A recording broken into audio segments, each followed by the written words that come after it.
What is going on, everybody? Welcome back to another episode of Pass the Barb. Today is Wednesday? It's Wednesday, right? Please confirm, somebody. It is. It is Wednesday. Okay, it's Wednesday, January 15th. We're a little off schedule right now, but boys, we are back and we are in prime ice fishing season. I am your host, Adam Bartusik, and I am joined by a very under the weather Ryan Pinkalla. Yeah, my my health has been in shambles, boys, for about 72 hours here. When was the last time you were like sick? Oh, dude. Sick? I don't know, man. Like, it's been a while. Maybe like that when we got RSV that one time. Season 2 of the Chronicles. When I brought I've been down. When we were like, we need to go on this trip because this is our point to make it. So we went and we just watched all of us one by one die from RSV. I felt so bad. That might have been, I've been sick since then, but that was probably the sickest I've been in a long ass time. But what are your symptoms? You're just trying to figure out if you gave it to me. What are your symptoms?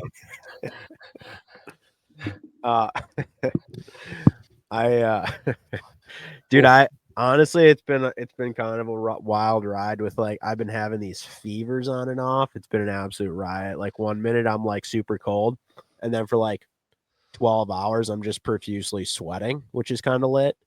And then it goes back and forth kind of between that. But the savage headache is really what's putting it over the top. So I had like probably like a 24-hour just splitter going, and just eating Tylenol like candy pretty much. Didn't really help, but I was trying. So what about, are you blowing your nose or anything? Are you congested? Oh, I've been trying, dude. She's raw. Yeah. Oh, no. Yeah. Then the old beak, she needs a break right now. I'll tell you that. You got the flu, dude. You got the straight up 2K25 flu. Bad. Yeah, it's gotta feel better. So he'll be here. He's gonna chime in. We're gonna try to carry Pink today. We got a great guest coming up, and you guys probably heard we're joined also by the one and only Sam Sobi. Howdy. I'm coming at you this evening live from the Permanent Ice Shack. I'm out today on an undisclosed body of water, and I've got a rattle reel down, and I've got a tip up out. So if you see me looking around, I'm looking for that blinking light. Hopefully, if it pops, and I can leave this pod and catch a fat walleye. Then you got to bring it back, though. You got to pull a Pink and show it to the camera and everything. I know. Pink did it with a muskie. It's untoppable. I would just enjoy an eater walleye to pop off during this pod. But you've been catching big walleyes. Have you been catching any eaters?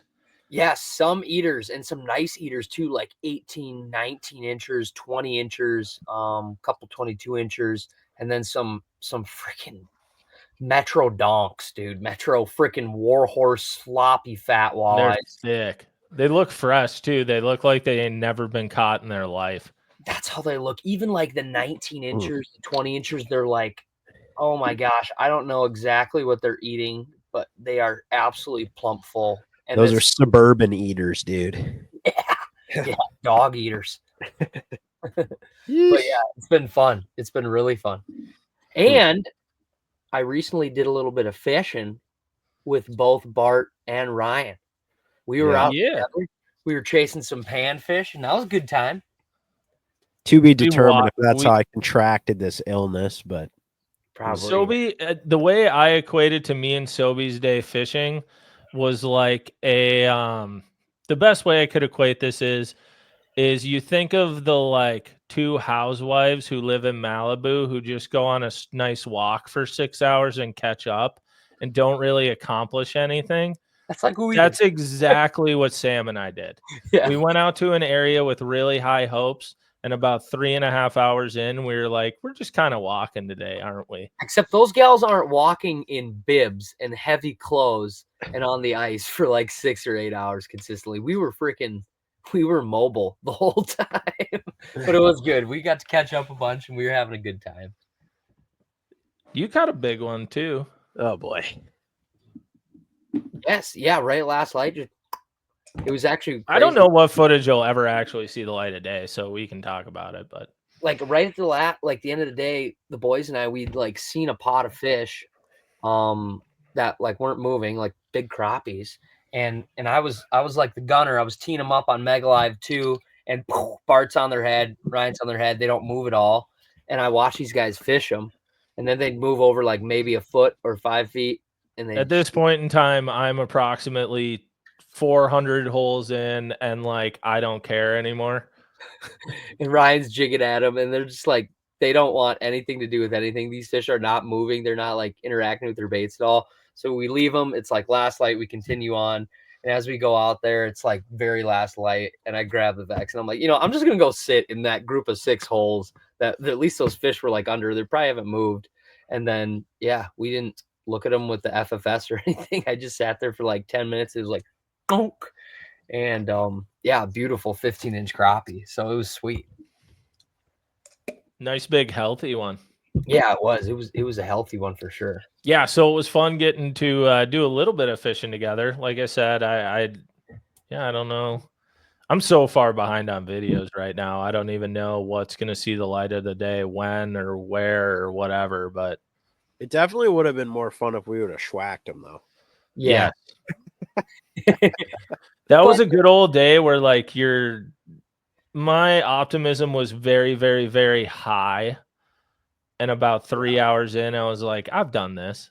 Yeah. I know exactly what's happening. That was the thing. Now. It was like, we're here and we have to try because we only really need 1 bite. But like, God, I would love to catch 50. But the more I've done this too, Pink, the more we've done this, I feel like whenever you have that feeling of you're like, well, I only need 1 to bite. The reality is the 1 isn't going to bite. No, it's not. But so you might as well just go home because the only time the one we never do. No, we don't. We're like drug addicts, dude. We just keep doing it to ourselves. There is something about like, it's kind of enjoying, like, especially if you were the group of guys, like if you're by yourself, it's miserable. But like if you're with 2 buddies, and you're all kind of going through that grindy agony of like, this shit is not going to work, but we're going to try to make it work. It's kind of fun. I think it's really fun. Not. This is coming from Sobi. Hasn't been in the agony of all of us where we've done this like a dozen days in a row, being like, yeah, they're not gonna bite. I'm probably not quite as broken as you mentally. We're pretty broken, but goddamn, you should see our eyes light up when you're like, oh, it's happening right now. Like when it starts to happen, God, you should see the vibes. It's like I imagine what cocaine would be like. It's crazy. And I feel like we got good exercise too. I probably lost a good 3 pounds, so that was good. Probably, yeah. Yeah, it was nice. 3 miles in. That was like so we were walking around that lake drilling all those holes, and Pink, I was telling so Sam and I were talking about how we should have a Fitbit or something on or whatever to like track how much you like walk. And I was telling him, you remember season 1 of the Chronicles when you and I pulled the 24-hour episode? Yeah. On that lake's like 200 acres, maybe something like that. Yeah. Yeah. And I was telling Sobi that at the end of the night, you had like, I don't know if it was a Fitbit or like your phone tracked your steps. Yeah. The like health app on my iPhone. But it said, what did it say? We walked like 7, something like that. 8 miles that night on a lake that's only 180, 200 acres. And I was like, that can't be right. And I got home on like Google Earth and like kind of roughly dragged and marked the path that we walked throughout the night. Yeah. And I was like, oh, you know what? No, it was. Yeah, that was. Yeah, dude, we did a lot of part of the conditions. Like if you guys don't start mixing on the videos, I'll be mad. Like I just feel like you could tell the temperature, you could possibly tell the spot, the location, the structure, the setup, your baits. And one thing that is totally left out is like the amount of walking, because I think it'd be really interesting if the amount of walk, but also I always thought we should add in like the hole count. That would be amazing. Like a ticker on the bottom. Maybe we give that to Luke. Maybe that's our camera guy's responsibility for one, just like your fish catch clicker. Yeah, but he keeps that for holes. And then throughout the day, one of us has a Fitbit on or something for steps. And then like whenever you get into like a little flurry, get an update of like, hey, how many steps and how many holes are we at? Yeah. And like flash it up on the screen and you're like 210 holes, 1,053 steps or whatever. It would just be equates cool, to. just like on certain episodes to just to like almost compare and contrast. Because like obviously there's only so much you can add in the videos, but like if you had that counter, it would let the folks know like, oh my gosh, they walked to bum and back to literally find these fish. Or if it's really low, it'd be like, oh my gosh, they went out there and they like landed on them. Like I Well, just like think on Saturday, like we drilled definitely over 200 holes on those fish. Yes. I mean, I can't believe that area, like that whole area was just blown up. wow. I'm really glad it snowed after. Because Yeah. I'm going to get back there soon and be like, God, where was I? But then it's even better because I don't know where I was. Because it's gone now. Yeah. But yeah, Delete I think that would be a great thing to add because yeah, me and Waldo in the Smashing 16s video, you would see like 3 holes, 17 steps. And then you'd see like that other one, and it's like 300 holes, 7 miles, 0 fish. Yeah, you'd see me and Griff when we were out, we caught the 17 and a half, and it would be like probably 115 holes, 872 steps. Wow. Seriously. Whatever. I don't know. I have no idea how to equate that, but it would be very interesting to see. But yeah, I like the whole one, I think, though. Like, I think because that's one thing. Like, I know we always say we drill a lot of holes, but I think to actually count them would be pretty wild. Yeah, I think it just do you count half or quarter holes where like you start drilling and you have someone yell, you just move. Don't even drill. No. Waste of time. Yeah. Oh man. How many holes and how many you actually drop down? Oh, yeah, jeez. Drill it. Don't even do it. Just keep moving. Yeah. But yeah. So no, what have you been up to lately? I suppose since the last pod. That was like what?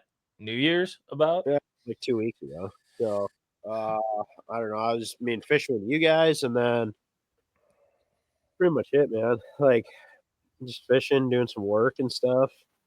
Nothing crazy. I mean, like I said, my whole brain just got wiped over the past 3 days, so I don't even really know. But yeah, I don't know, man. I'm just trying to get healthy and get back out there and start banging them again.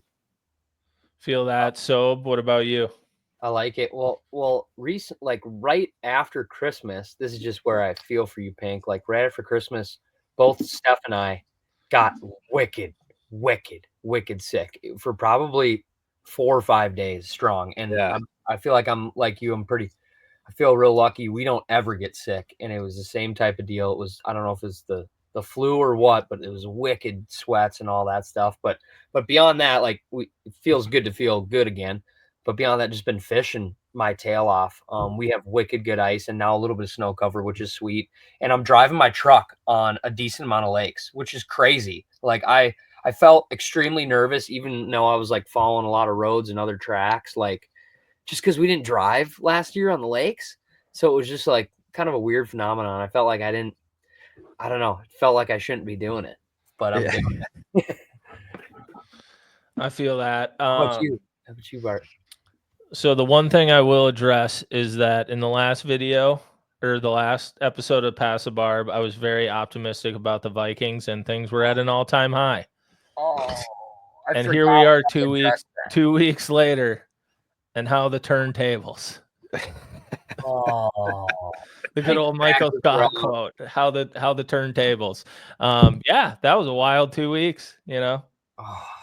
What do you think about that little pass that they didn't even call intentional grounding on? I don't think it mattered, dude. We were so bad. That's you're gonna hang your hat on. Yeah, the last 2 weeks, we went from being like a top 5 NFL team to I don't even know if we could compete in JUCO, dude. We were so bad, dude. So let me just I watched that Packer game, right, and I was kind of like, they played like garbage, and everyone that had stats above 0 was injured by the third quarter. Yeah, so you guys got so hurt. So I was like, even if they somehow win this, they're never going to win another game anyway. So it doesn't really matter. And then they ended up losing. It was fine. And so whatever. Fast forward, I get super sick, right? So whatever. That game was on Monday, and I was like in bed, dude, like out, like cannot survive this bad. And I was like, I'm like curled up in bed, just like in the dark for hours already. And I knew that the game was on, and I just rolled over, checked my phone, like one eye open, Googled Minnesota Vikings, saw the score, and was just like, okay, good. And then I just rolled back over. Like that was all. I was like, thank God they fucking suck too. Oh, dude, that's painful. That's so. I didn't even know how it ended. I just seen the score at like the halftime, and I was like, oh, there's no way. I'm good. It's just to have like, oh man, just to have such a wicked successful season, and then for just to end so abruptly and gross. It was just like. But you keep saying that like you didn't think that was gonna happen.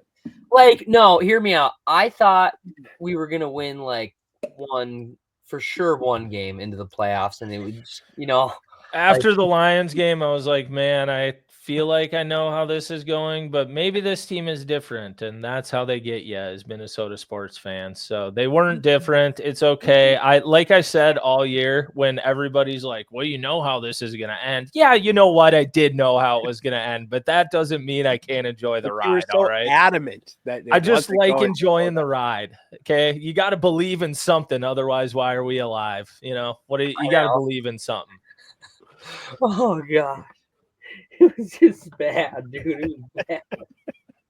It was very bad. But yeah, so that's my address of the Minnesota Vikings season. I got bamboozled, hoodwinked, led astray.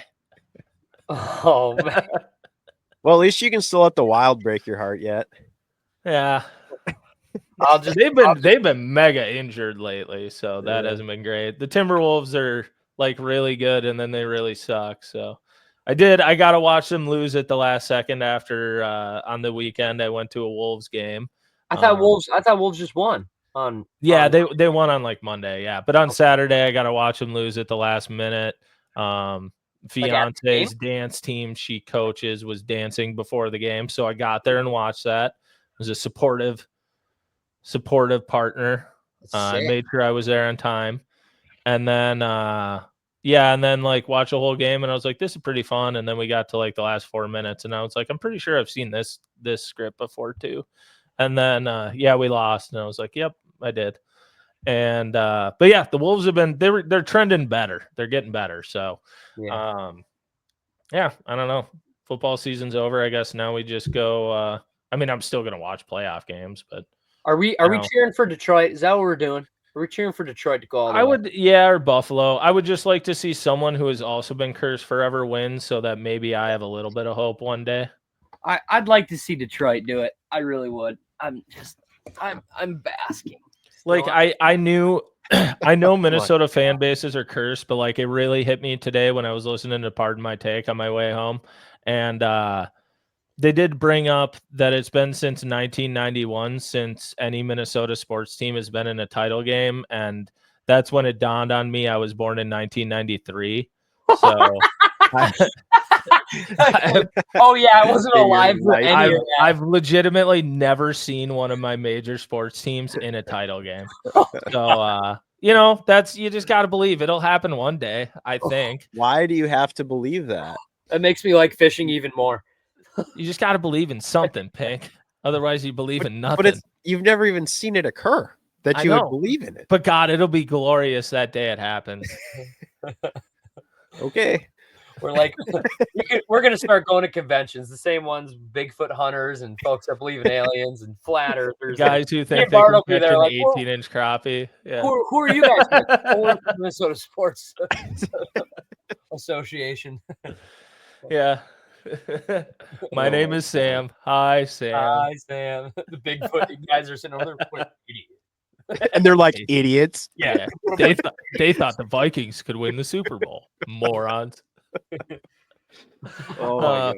But yeah, so that's all I've been up to. Other than that, just a ton of fishing. The video schedule is a little off right now just because I've had to go fishing a ton in the middle of the week just based off of the weather lately. And then we've been like, yeah, you know what? We'll try to fish when it's -10 outside on the weekend. Pink and I did that the other day. It was just as unenjoyable as I remembered. Yeah, dude, It's been gross. A couple of those cold days are gross. Like, I think we all forgot It hurts. I forgot like how nasty like a real winter could be. Like, dude, I forgot how hard. You know how much it hurts holding an A7S when it's like -5. Yeah. Like, holy cow! I still swear nothing freezes your fingers faster than a camera. A metal camera. I believe it. Oh my god! It's or flying a drone. Ugh. Yeah. God, permanent damage. So, yeah, videos are coming out. Ice season's good, and I suppose we can lead into our guest now with the whole ice season thing. We figure there's no better way than bringing in an ice fishing juggernaut himself. Is he here? Come chat with all of us. He is here. So you have to do the introduction. Is he here? Ladies and gentlemen, boys and girls, please let us welcome you, the one, the only, the YouTube phenom, and a prior guide, a big fish specialist, and an absolute hog slayer, the Clayton Schick. Ladies and gentlemen, get a round of applause. Yeah. Oh, yeah. There he is. I'm looking for the guy you're talking about, but I don't see anybody besides me. Oh, come on. I could have just sat here and just listened to everything, because first it was like the whole Vikings thing, and I'm like, go Lions! Like, I'm like, this is amazing. And then you're like, it's been such a rough winter, and I'm like, rough winter. I'm like, this is one of the warmest winters I feel like we've ever had here for us, anyway. So. No. Have you been a long-standing Detroit fan for years? Well, you're buddies with Frank, aren't you? It's Frank, yeah. Yeah. I've never cheered for an NFL team. Like, I think I've been to one game in my life in Dallas. The house that Jerry built, went down there once and saw an NFL game. It's deadly awesome, but I don't even follow sports up here in Canada or CFL anyway. But once I kind of connected with Frank, I'm like, yeah, I'm a Lions fan now, right? And then it's all of a sudden it's like, oh, and they're really good too. It's like, I'm really a Lions fan now. This is amazing. Give you a good reason. That's yeah. awesome. So for people that don't know, Frank Ragnow is from he's a center. Or is he a guard now? Yeah, he's still a center. He's the highest paid center in the NFL. Yeah. So he's from Chanhassen, Minnesota. My brother Daniel played football against him in high school. And Frank's unreal dude. Just awesome human being, and he's a huge outdoorsman, huge fisherman. And I know he went to Pipestone all the time, didn't he, Clayton?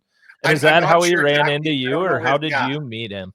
So I was up at Wekusko Falls Lodge one year, and Brian Bogdan, the owner, which is funny, I was just texting with him, but he came to my cabin. He's like, I have somebody that really wants to meet you. Do you mind? And I'm like, yeah, no problem. And he's like, it's just, it's Frank Ragnow. And I'm like, I'm at this point, I'm like, okay, I don't like, what does that mean? Like, he's like, well, he plays in the NFL. I'm like, oh, well, that's cool. Right. So, So I went and met Frank and his brother, whether his younger or older brother, I'm not sure, but yeah. And they were up there on a lake trout fishing trip with Brian and smashing hogs and big walleyes and everything. And that's how I met him. And we've almost connected a few times, but it's like his schedule and my schedule just haven't like lined up yet, but we're going to film a video together at some point for sure. Is he large? Awesome. Is he wicked large? He is a mammoth of a human being. He still wears a 3XL hoodie, so he's not like this. You know what I mean? Like, he's tall and like he's a big guy, but he's just built like a brick shithouse. Like, he is, he's a big man. So Sobi, bringing it back to Frank. I met Frank when I first started my media business. Frank he had started in the NFL. I filmed like a couple videos for him, and all he asked for, and he bought me like a camera and a drone.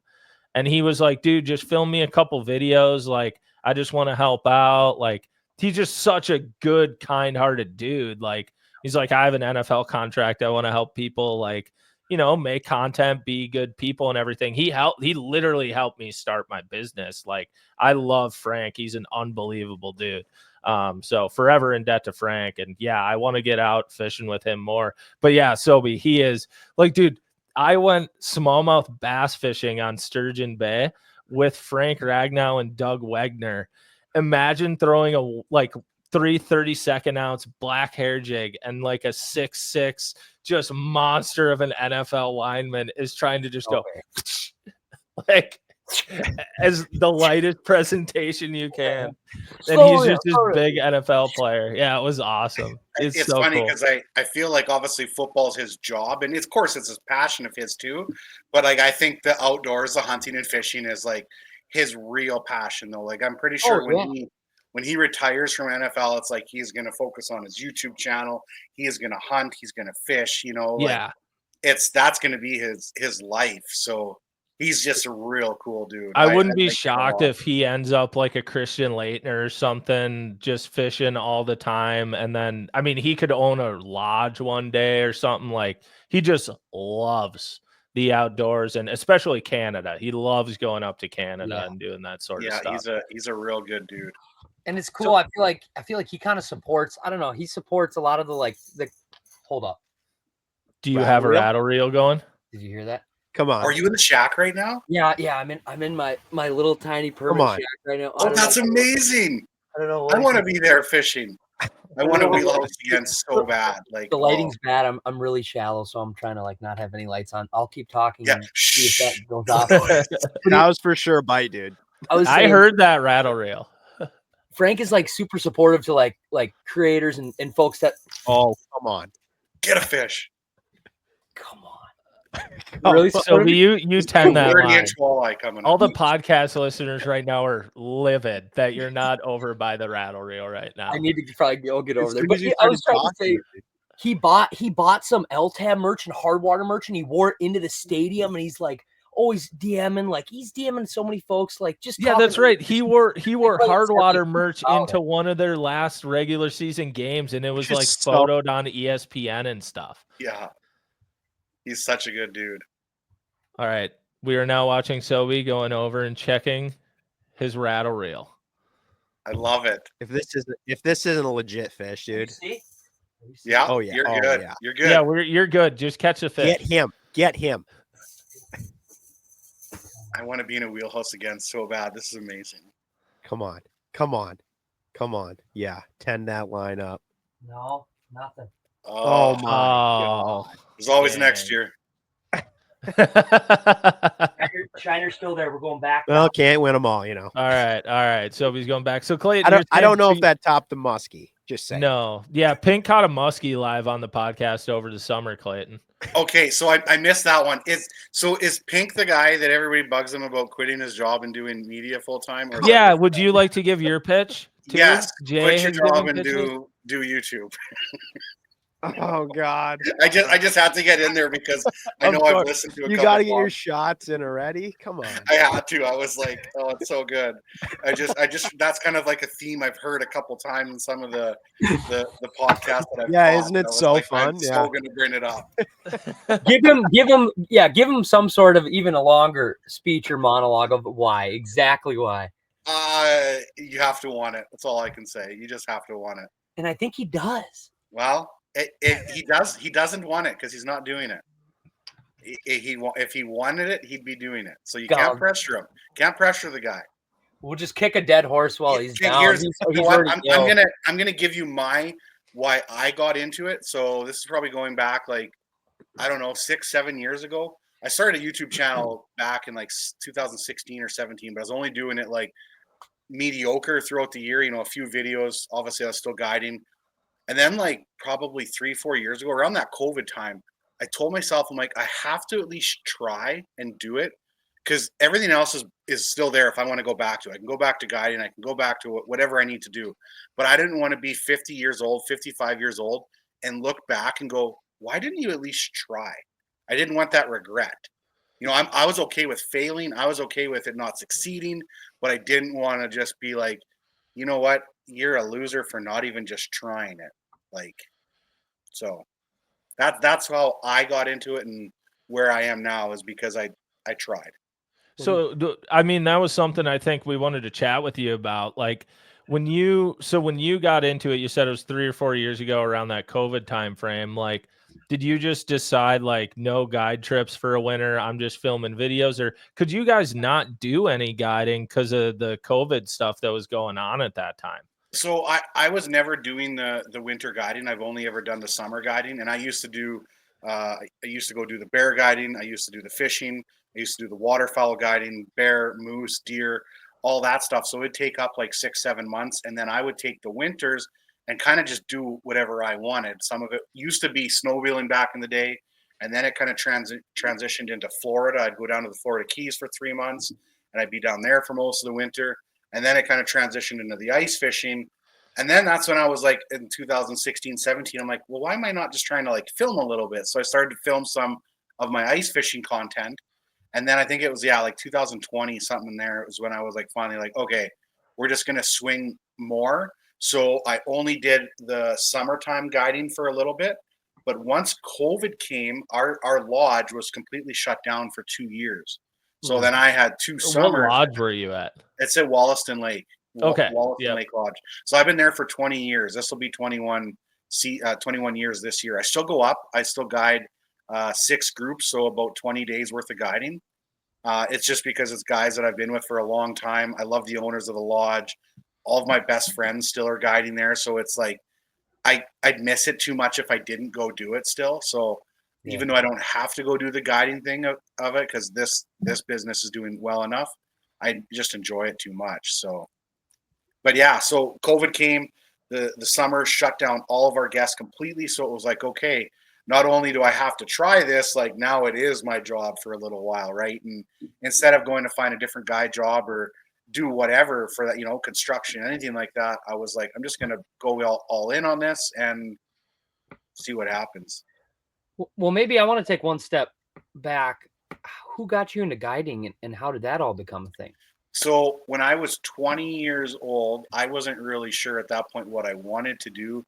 I was a pretty good golfer, so I was going to go to a golf school in Lethbridge, Alberta in Canada, to become like a golf pro or whatever, basically. So not like a golf pro for PGA, but a golf pro for like being a pro, of shop, like a club. So I was gonna kind of do that, and then one of my other friends was like, he's like, I'm going to this guide school in Vermilion, Alberta, and I'm like, guiding would be cool. I'm like, at that age, I'm like, guiding means you get to like fish and you get to hunt, which is not what it meant at all. I found out later down the road, guiding means you're taking other people fishing and hunting. But I go to this guide school when I was 20, and it ended up being kind of a joke of a class in the sense of you're like learning how to skin a deer, or like it was like stuff I'm like, this is ridiculous. But I made a lot of good connections from it, especially when we got to the business side of it, the whole accounting, the marketing, all that side of it, and then meeting the right people in the industry. So that's kind of how I got into the guiding thing. Was like I just didn't really know what I was going to do in life. I'm not one of those people that can sit behind a desk. I'm not a 9-to-5er. I tried doing the mechanic thing for a little bit. I didn't really like pulling wrenches. I'm not like I'm mediocre at everything, so it wasn't like it was like we want you for construction or you wouldn't make a good electrician or anything like that. So yeah, I said, you know what, guiding sounds awesome. I love to be outside. I love to fish. I love to hunt, and just kind of went for it. Dang, that's awesome. Yeah, that's super cool. I mean, I can I guess kind of sympathize, I would say, with the whole like when COVID hit, being like, well, I guess I can't really mess around with this anymore. I just got to go do it. Because that's when I started doing all my stuff too. Like I lost my regular job and was like, well, I'm sure you talked to Jay as well when you started doing your thing. Jay probably gave you a similar spiel he did me. He's like, well, what's the worst that's going to happen? It won't work. Totally. And I was very grateful, kind of like when I started to get into it, like I had good friends of Aaron and Jay, right? So they had good connections in the industry, like it's amazing what a collab with Uncut Angling would do for your channel, when you first started, right? Like it just gets your stuff in more people's eyeballs right away. So that's a lot of it. The whole saying, it's not what you know, it's who you know when it comes to a lot of this stuff. So I was very fortunate on that side of it to know a lot of the right people. Yeah. How did you meet Clay, or how did you meet Jay and Aaron then? So Jay, I met because when I worked for Wollaston at that stage in 2009, 2010, I was working full time for the lodge. So I would guide all summer, and then I would do all the sports shows throughout the States, the marketing, the booking, the planning, all that stuff. And I can't remember what year we hired Jay. It was 2010 or 2011, but I actually got to like interview him and help hire him for the lodge. That's so cool. that's kind of how I When met he was Jay. going to be a guide. That's when he was like, he already Yeah. guided at Eagle Nest for a year or two at that stage. He was, he was young. He was a fish junkie. He fished a lot more then than he does now, like he was that was his thing. So he got hired at Wollaston. We became good friends because we just clicked right away. We both had a passion for the outdoors. And then one of the falls after he left Wollaston is when he kind of first started filming with Uncut Angling. And the first time I actually was going to meet Aaron, I did not end up meeting Aaron because we were at Tobin Lake and he ran in to get breakfast sandwiches and we took off with our boat. I never did meet him. So I met Aaron somewhere down the line later. I can't remember how, but it was through Jay is how I met Aaron though. And then we filmed some episodes of Last Mountain with some carp, and then later with a bunch of bananas in the boat and some walleyes. And yeah, the banana video is still one that's like, it's so OG. It's so good, so good, and so OG.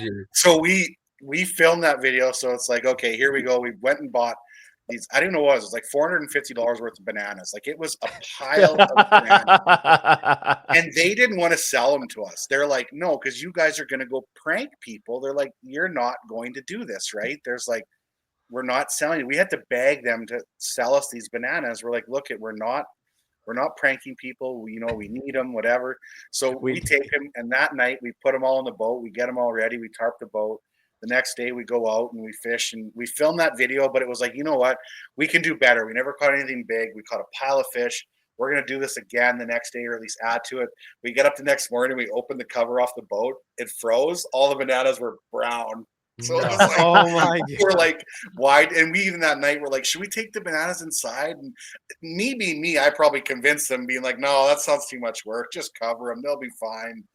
And so we never did get a film anymore. And then we thought maybe the carp would eat the bananas, so we're like peeling all of these bananas, and the carp didn't eat the bananas either. So oh my God. But that video was like, it was fun filming it because there's like not one reference towards the bananas in the videos. Yeah, definitely. Besides the point where like Aaron goes, I said pearl chartreuse, and Aaron's like, yellow, kind of the color of the day. Hey, Clayton, like that was the only reference towards that there's some bananas in the boat. Like, yeah, that I remember that video. Yeah, God.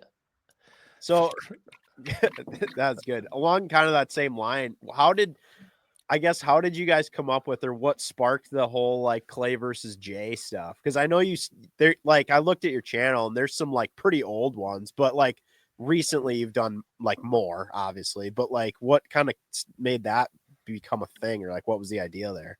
I think that was like when after 39 hours. That was after 39 hours when Jay and I are talking. We're like, how can we do a competition where both channels can kind of benefit from it, and it's not just like on one channel and that's it, right? And yeah, we could do a 1v1 where he comes all the way to me or I go to him, and we could do something like that. But we're like, why don't we do this when we're literally across the country, and that way both people can kind of benefit from it. So I think we filmed 5 episodes for that. And then we just never did them again, because even Aaron joined us at one point for one of them too. Yeah. And he kind of joined us last minute too. And all of a sudden he's like, yeah, I'm going to fish against you guys tomorrow. And we're like, okay. So yeah, that basically the whole thing got sparked just by trying to find something creative on the competition side where both channels could benefit and not just one of them. Yeah. That's kind of how Game of Inches came about too, was like, it was based off of the whole Clay versus Jay idea. It was like something like that.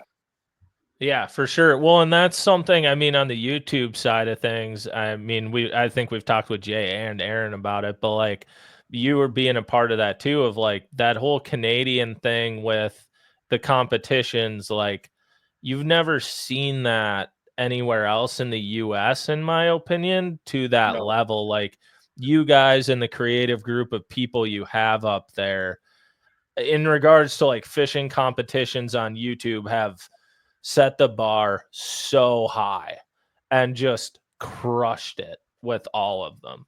It's fun. I remember when 39 Hours was first being planned. I was in Florida, and Aaron and I were trying to figure out a way to do the whole fly versus jerk thing, because that was like a big thing, and we were like even trying to find a way if we could get on their channel somehow and do it with them. And they wanted us to put like 50 grand or whatever it was to have a team in it. Even it was like, because they'd supply the camera guy, they come to us, all that stuff.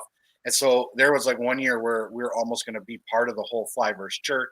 And then then I just got busy with stuff, and then Aaron kind of took it and spun it off and did something on his own. And at that stage, I was involved with summertime guiding with Wallison and stuff. So I was like, I wasn't even like an option to like go be part of the whole 39 Hours, the original one, or it's possible I might have at that time. But yeah, I remember like planning or like thinking about it and trying to scheming up the whole. But it all comes from the fly versus jerk.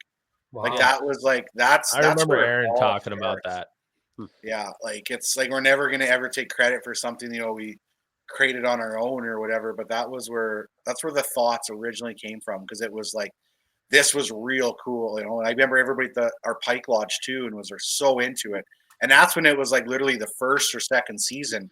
Now they've got like 14, 15 seasons or something. It's insane. Yeah.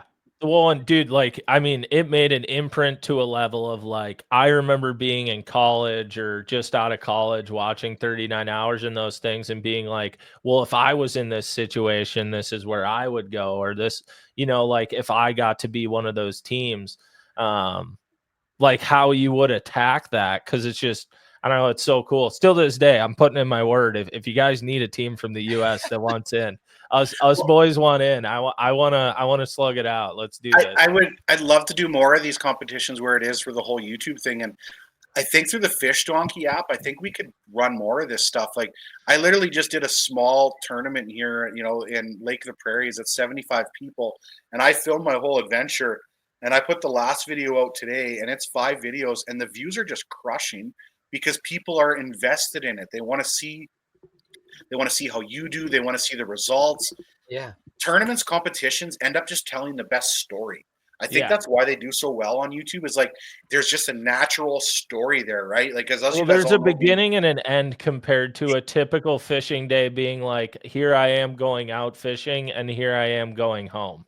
There's exactly. a different You guys all being storyline. content creators know is like the biggest key is trying to tell the story of the day or however it is, right? That's what invests people in from watching from the 0-minute mark to the 60-minute mark is some kind of story. There's enough content on the internet of people reeling in fish. That's not what they want. They want a story told. Do you think that's going to be a big player in the coming years? Just more fish donking tournaments in the ice fishing scene? I think so. I do. Like, I wish I would have been a part of that multi-species tournament that Aaron was in too. Like, and I was going to do it until I had a fortunate run in with a deer. But I just think being able to like tell a story with that whole thing. I think the whole fish donkey thing, whatever, right? Like look at tour level gold. What it's doing right now, right? Like it's blowing up in that sense. People are into it. So your tourney Tuesday days, right? Like our tourney Tuesday tournaments, right? Your whatever. So people are into that kind of stuff. So that's how we can get them. Did it go off again? Keep going. Keep going. They only don't even interrupt till we got a hook. Yeah, set, just dude. yeah. So I feel like that's how we can all get involved in that sense is through the Fish Donkey app, where we can make it where it's like you can compete in it, because the hardest thing when you do something like the J versus Clay is if we go out and one of us fails that day, you have this one lopsided video where one guy's smashing and one guy fails. So but you have to put the video out because you don't want to let down the other guy. But if we had this Fish Donkey tournament and there was 20 YouTubers doing it and 10 of the YouTubers did good, well, they can tell their story and the other 10 can just scrap the footage and move on. Yeah, true. True. It's even if they don't do good, but they feel like they have a good story to tell for it.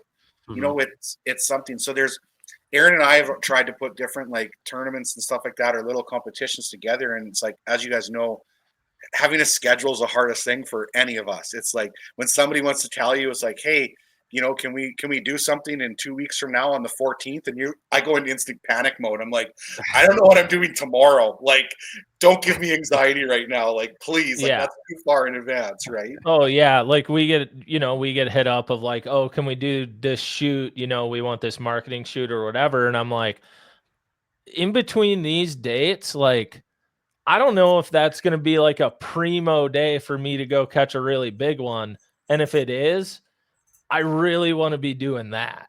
Totally. And I don't want to be like, oh shoot, I committed to this. Like we did that in our younger years when we were trying to do it, and then we're out on this shoot, and the bite's amazing at the shoot, and we're like, how good it'd be over here if we were here right now.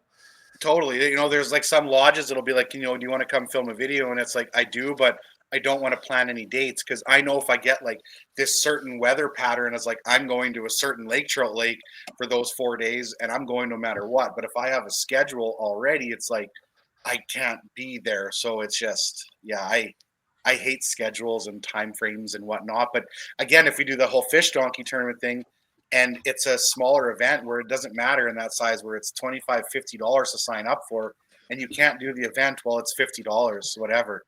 It goes into the fund or however it is. It doesn't matter. So I think to answer your question, I think the whole fish donkey thing could be a way to have more collaboration between different channels. Yeah, I think like those competitions and everything, like what you guys have done up there is just the tip of the iceberg in terms of a ton of stuff we can all collaboratively do together. And I think like even people who watch all of our channels or different things going on right now have seen over the last several years, like the slow linking that's happening, or you know what I mean? Like before, back in the day, it seemed like, well, this, in-depth outdoor shoots and across the ice belt shoots, but do they even know each other? Whereas now, like, they see us doing a podcast together and it's like, yeah, we all know each other. Totally. Like, we haven't met or fished together necessarily in person, but like, we all know each other. We know what we're doing. Like, this is something we can probably make happen if we put all our brains together. And I think what you guys have done up there has just sparked, it sparked so many ideas of things that would have never happened in the fishing industry if it wasn't like, oh, let's go down this road and see where it goes, It's just really not fair that you guys have access to so many big fish, to be honest. we always that would be that's one of those things that just always like drives me nuts. It's like and somebody's like, oh, you only got that 30-inch walleye because where you live. And I'm like, dude, here's an open invitation. Like, come up, try it. I challenge you. Like, there's in this last tournament I was out, there's 65 people fishing this lake, and there's one 30-inch walleye caught in a month. Like, if it's that easy, come. Like, come on. Like, it's the best, right? It's like, it was funny because I actually saw there was a comment there when they were doing that multi-species tournament thing, and it was like there should be a Canadian division and a United States division. And the first guy, that 330 Maniac, he's like, no, we all have the same opportunities. I was so proud to see him. He's a Minnesota guy. Machner's awesome, dude. He smashes fish. He's a great dude. And he's like, no, he's like, we all have the same opportunities. He's like, don't, in that fact, you guys could come to Canada.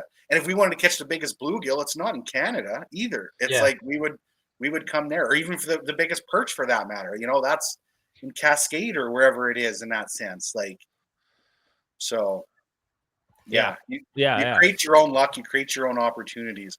I'll never deny the fact that we have some unbelievably waters that are untouched and unpressured, but we also have no mapping for them for most of them, like it's not easy. It's not as easy as they think it is, for sure. Yeah.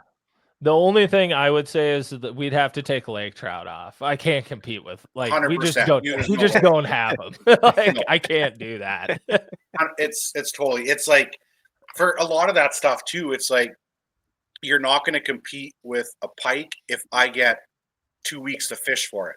Now, if we go out where it's like, we're going to have a pike tournament for 2 days, your odds are just as good as mine are. But if I can put a full month in, I'm going to catch a bigger pike likely.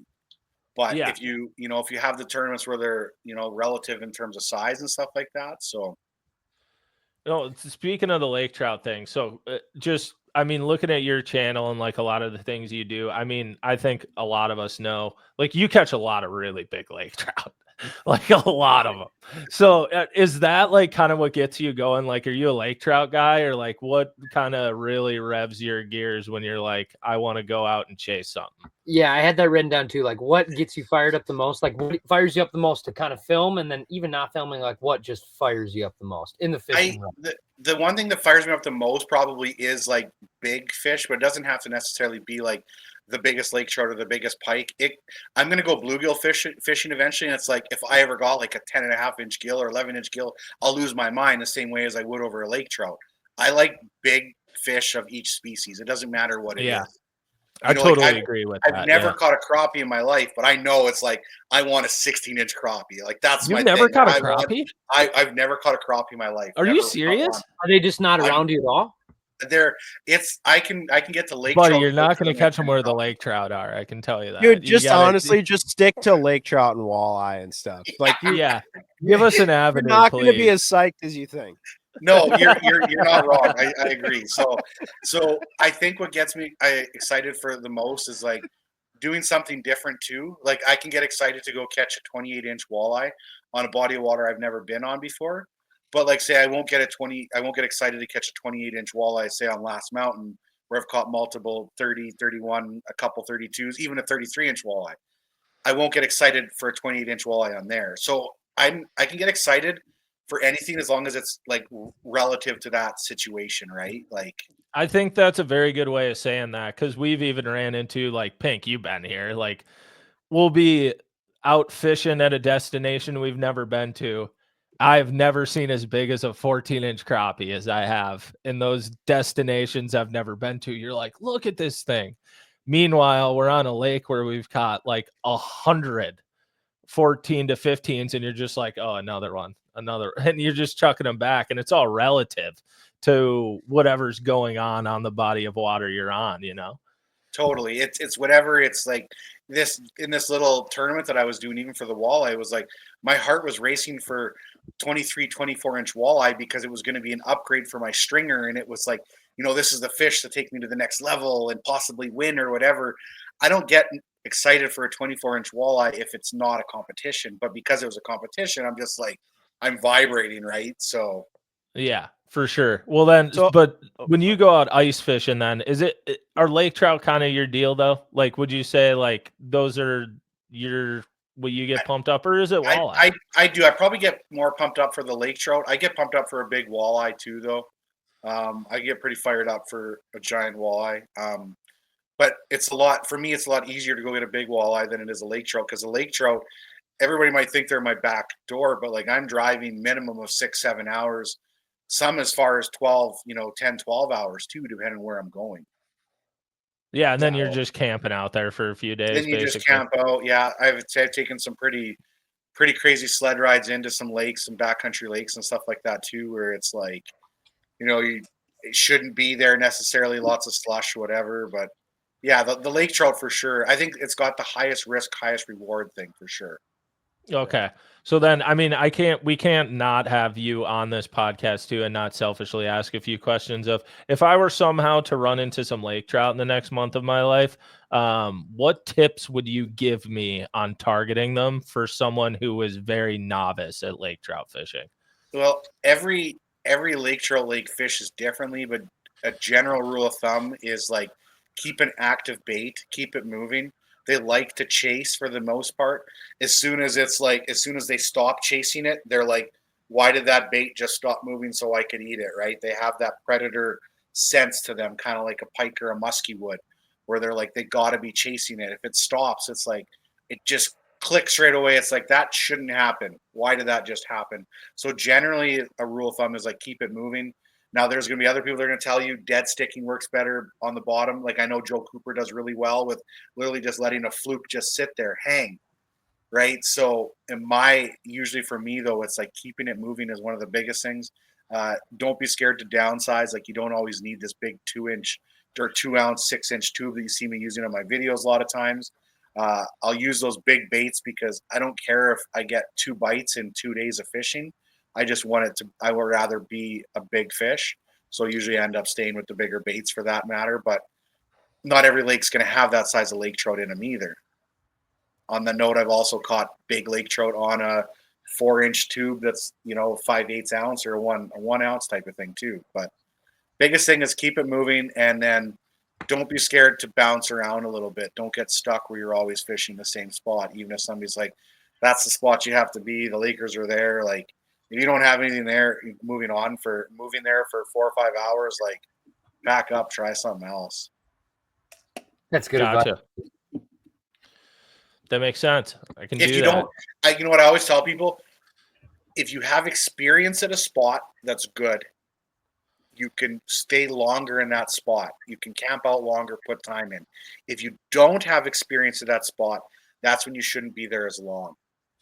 Just keep moving and looking for active. Right, fish. exactly. If you know that you're on a throne, that's a spot. If you put time in, that eventually it'll happen. There's nothing wrong with camping out there. But if you don't have experience there, that's when you should kind of keep moving for sure. That makes sense. Much. I think that's almost with like any fish in general, right? Like probably if you have experience somewhere. Yeah, that's good. That's good advice in general. I feel like that's really good. Yeah. Yeah. I have kind of a curveball question, especially because we were kind of talking about your journey and your channel and stuff, and you have such a vast background in hunting. Like, you think you'll ever mix that in? Like, dude, it'd be so sweet to see some bear action and waterfall action on your channel, especially because you used to guide for them.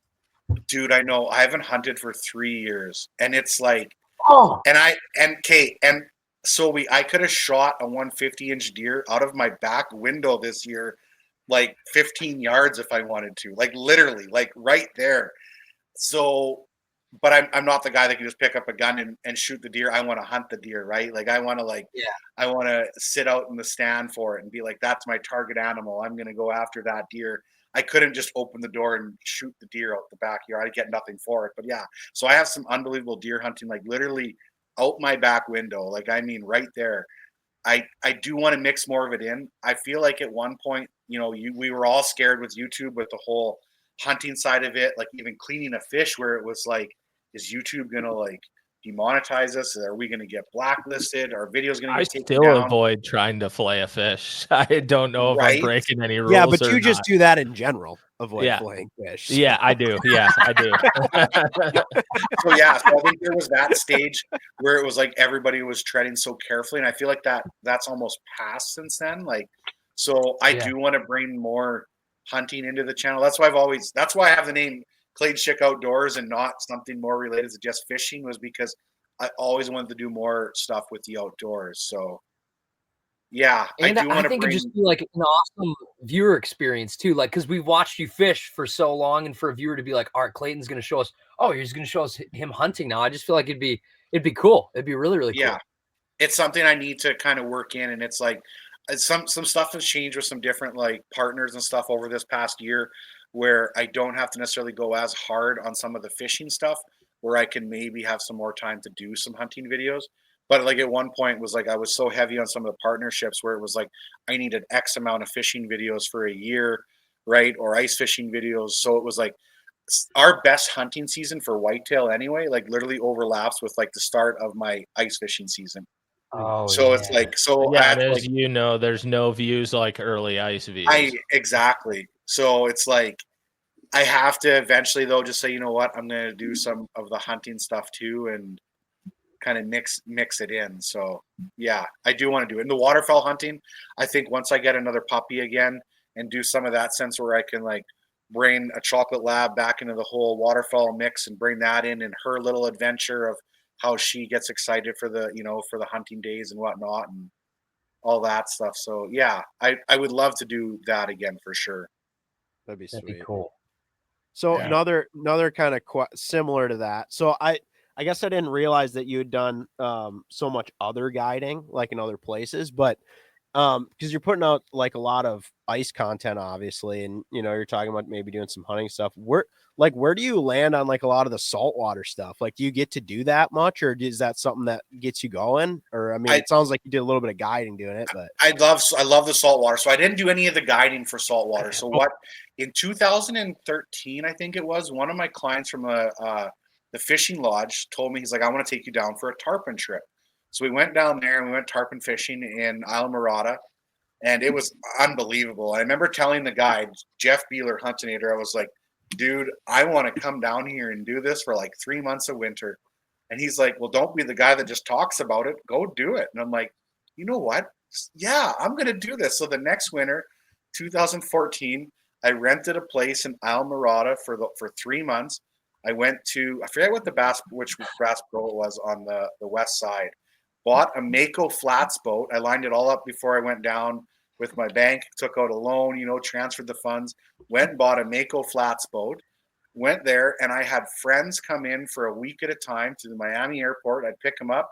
They'd fish with me for the whole week. They'd help with accommodations. They'd help with fuel, and we'd fish. That's what I do every week. Repeat. Take somebody to the airport, come back. So it was like I was guiding, but I wasn't, because I got to fish and do whatever. I wasn't getting paid to do it. It was just everybody helping with accommodations. So I did that for 3 years, and yeah, like I would do it again in a heartbeat. I don't know if I'd go down for the 3 months again, but the tarpon fishing is like out of this world. I love the tarpon side of it. And like when I remember we went down there on the guided trip, it was like you fish with crabs or mullet, and that was it. And it was like that's the way they did it. And when we got down there the first year, it was like, well, mullet were super expensive. Crabs were expensive. We tried to buy a cast net. I tried throwing a cast net. Well, that ain't easy until you learn how. So it's like, you have no bait. And it's like, well, let's just try fishing for them with flukes.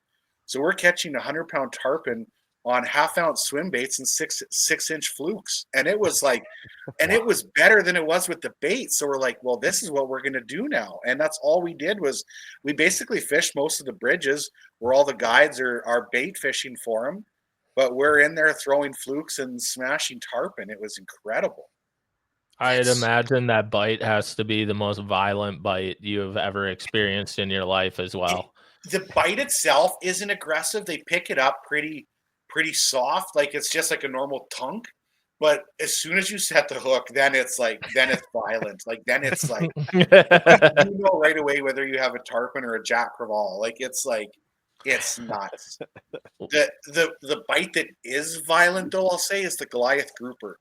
So at the same time we're doing all this tarpon fishing, we're also doing these Goliath grouper, and we're using 15-pound stingrays for bait. And I know they're 15 pounds because we weighed them. So we'd go out in the morning, we'd take a couple treble hooks and some lead, and whether it's legal or not, I don't know. We'd snag the stingray, we'd cut their stinger off, we'd throw them in the live well, and then we'd go throw them over top of these pilings that are supposed to hold grouper. But when you hold this rod like that on a 15-pound stingray and a grouper eats it, it's like, whoomp. It's like, it is the most violent, and all it is them opening up and dispersing their gills and sucking it in. But it's just like, it's there like instantly. Like I remember I had this one guy from Chicago, Illinois, as a buddy, and it was like the first time it happened to him, he looked at me, he's like, what the F was that? And I'm like, hold on, dude, it's about to get real. Like,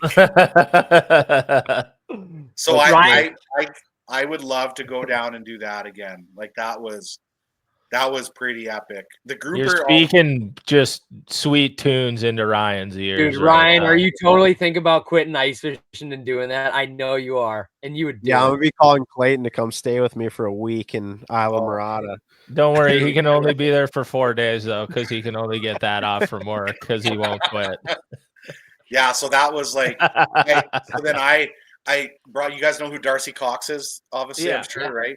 So him and Lisa came down with me for every year. And then when I stopped doing it, he actually bought my flats boat from me, and they still go down and do it. They go down for like a couple weeks every March, I think, March or April. But I've heard since then the tarpon fishing has definitely, it's a lot slower. Obviously things change down there. I feel like I hit it during some of the prime stuff down there for it. But I also heard that the bonefish are starting to come back a little bit, and So it's like anything else. Those places go through different cycles. Dude, But I've gotten into, I mean, this is a little bit of a different tangent, but like on the bonefish thing, like watching other people's YouTube content, right? Like, I don't know how much you necessarily watch of other people's or anything, but I find myself these days, like, it's hard to just go watch other people making ice fishing videos because it's like I make ice fishing videos. But I got, over the past year, I got really into wildfly. I don't know if you guys watch any of I've them, never but seen that one. yeah, Scotty, the guy who films it, unbelievable videographer, like incredibly talented. And just a really good storyteller. And he does all just these fly trips. And like I vividly think of like one he did for his birthday. I think it was bonefish. But and here's the thing, I don't even really know because I have no idea. And I don't really know if I'm ever gonna go do it. Maybe I will, but I loved watching it because I'm like, oh, this is so cool. Like I like fishing and this is different and wild, but it just made me think of that. So I don't know if you watch other people's like YouTube stuff like that going on, but that's kind of something I stumbled into that I was like, this is cool shit, man. Like this guy's really good. And I'm sure I'm sure it goes both ways too. Like I'm sure there's a bunch of folks from down south that consume a bunch of ice content and they're like, I don't know if I'll ever go do this, but this is interesting. Like interesting. Yeah. You always get that odd comment. It's like, I've never ice fished before. It's like, but that looks so cool. And I'm like, well, it looks a lot cooler than it could be, like we all rather be in a boat, probably. It was like, everyone's like, you love to ice fish. It's like, I like ice fishing, but we only ice fish because we have to. Yeah. And like, we're, and that's, we've adapted to it and we do it because we have no choice. You either ice fish or you sit on the couch. Like, I tell you what, it makes me enjoy when I'm in my boat. Oh God, it makes me enjoy my boat so much more than I probably would if I didn't ice fish. Nothing's worse than sitting in an ice shack and you like scanning the live scope and seeing a giant walleye 80 feet away and you're like, there's no way you can go out and drill for that walleye because it's gone. How amazing would it be just to cast over there right now? Like, yeah. That thing's more Carter. When Carter is Cindy's boy, so like one of my stepson, basically, he started to love ice fishing. He's like, this is amazing. Then he bought a boat, and then he got live scope, and now he hates ice fishing. He'll still do it, but he's like, ice fishing's so dumb. I want to be in my boat. And I'm like, I get it, Yeah. Well, he's right.